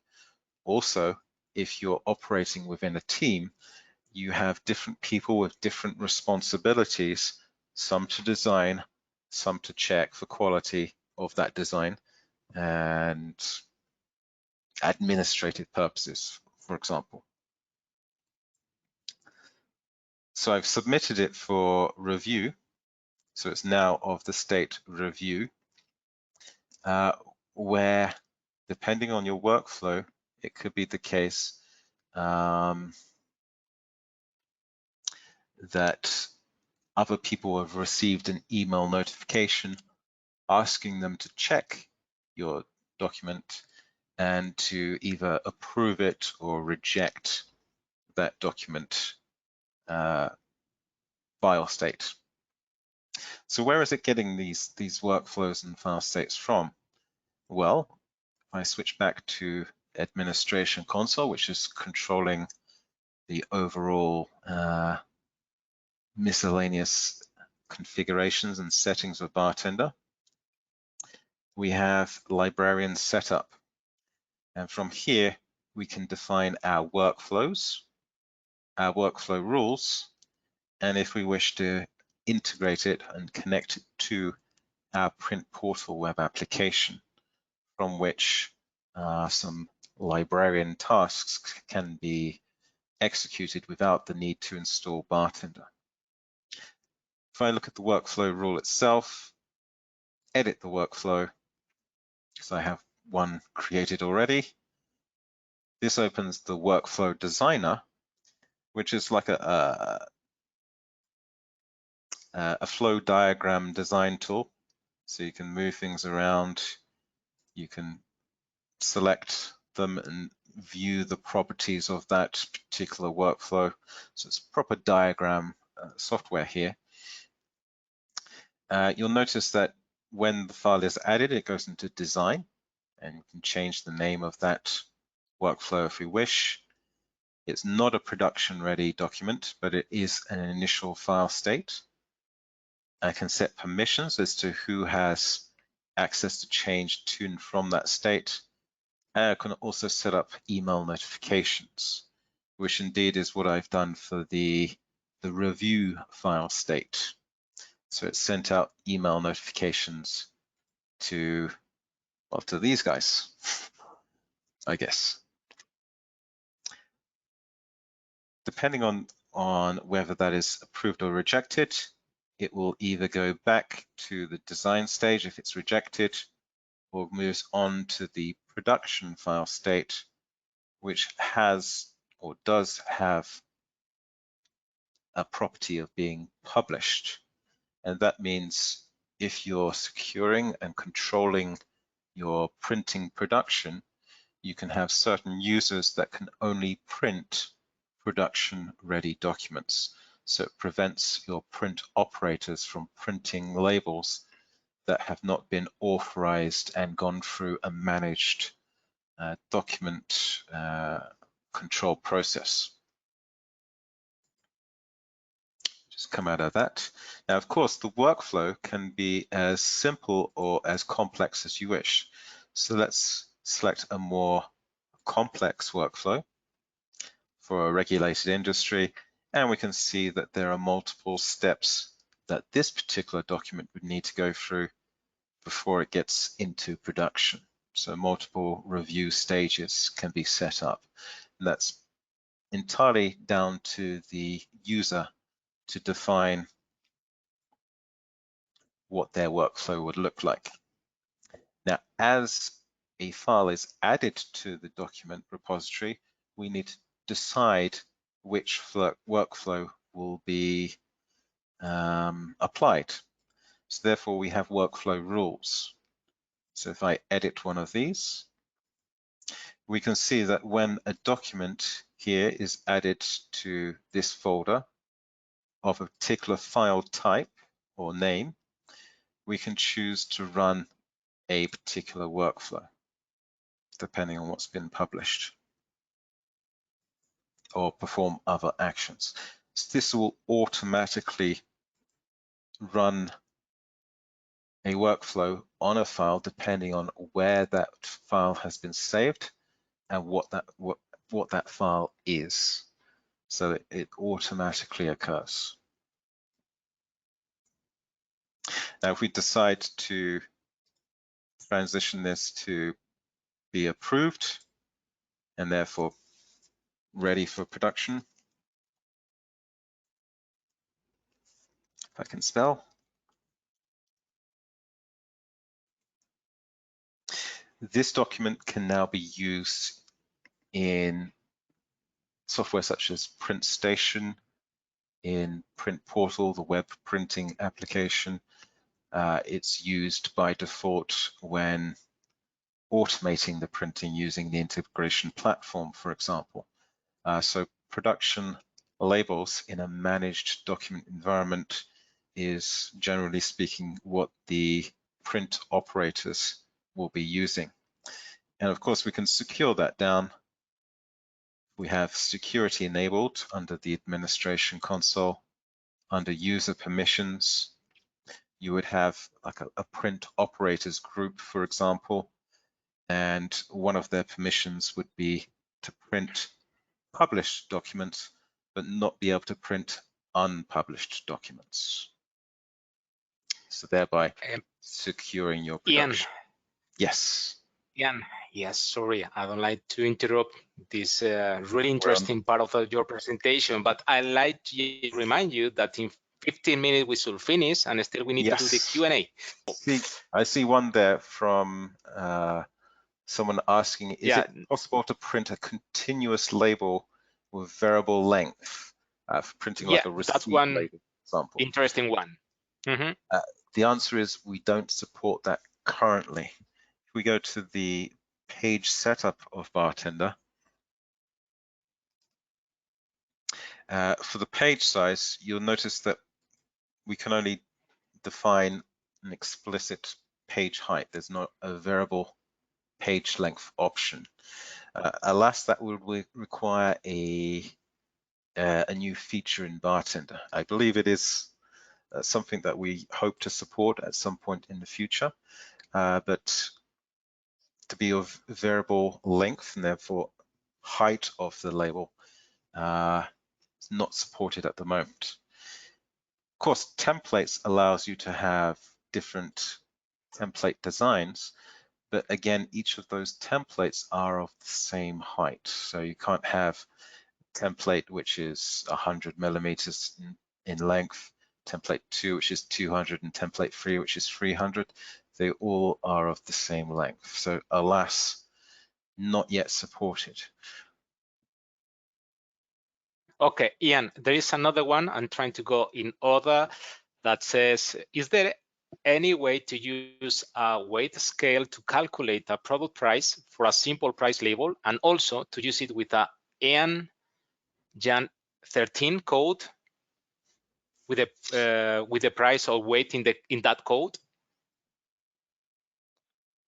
You mean a GS1 barcode? Well, if Because you can take a look. the EAN 13 barcode just has the GTIN. So for example, if you have one of the more newer style of barcodes for retail, based on the GS1 standard, typically a data bar barcode, you'll see that it incorporates the GTIN. I think it's the best before date and also a batch code. And this is very useful for retail customers who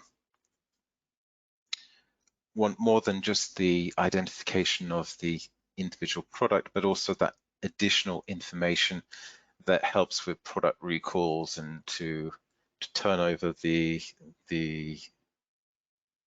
stock from getting the older stuff to the front or the newer stuff at the back, or to remove the past its sell-by date items. Now, of course, one of those items could also include the weight of a product. So if you're using a data entry form with a weigh scale form control, we can capture the weight from the product. So let's say it's a piece of meat that you're putting on a weigh scale. We can capture that weight and incorporate that as one of the application identifier fields for that barcode. And this style of barcode, this symbology, is used in retail more. It's one of those ones that's used in some retail shops, but by no means not all. For example, here in Spain, Decathlon, which I think is a French company that sell sports equipment, they universally use the data bar symbology in just this fashion. Okay, excellent. Thank you, Ian. I hope it answered the question. I think this is a easy one. So someone is asking about serialization. Will this topic be covered in the next webinar? The next webinar is on integration. So it'll be everything to do with integration, using the integration platform. Is there anything specifically about serialization that is wanting to be known? Include that on the next. I guess in terms of serialization, we can have a standard serial number, which is incrementing or decrementing in the way I've shown with the standard serialization feature.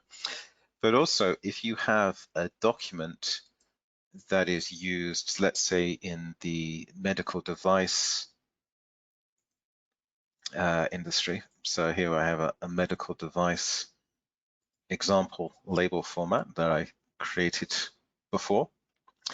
As part of their requirement for medical devices, they need to uniquely identify that device. And one of the ways to do this is to have multiple data items, which also includes a serialized value. So let's take a look at, and in this occasion, it's all incorporated into this GS1 data matrix barcode. So this code as a whole represents the unique identification code. So this includes the GTIN, which identifies the actual retail product, a production date, which specifies a space in time when it was created, an expiration date, if it has a time when it expires, a particular batch that it was run in, a production run that it was manufactured in, and of course a serialized number, which within that production batch would uniquely identify that particular item.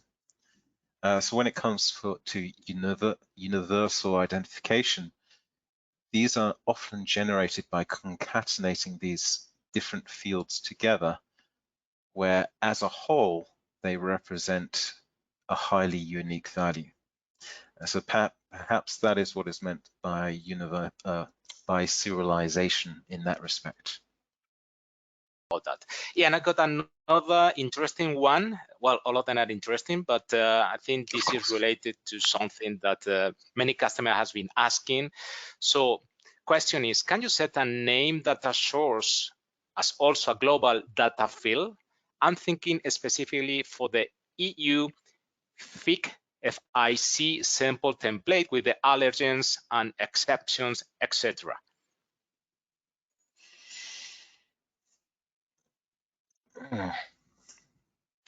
So in terms of global items, we have our global serial number, if you remember. And this value is stored, let's make some space. This value is stored in the BarTender system database. Let's close that. So if we drag and drop this onto our label,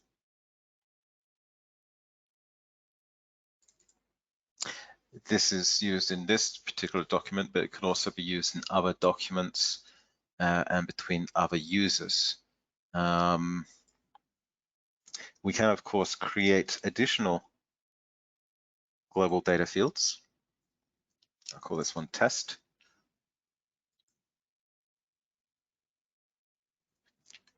But in terms of its value, it's essentially embedded data. So in respect to the question, it's probably not what is wanting. Can you remind me what the question was again? Of course. So is can you set a name data source as also a global data? This global data field, you can give it a name.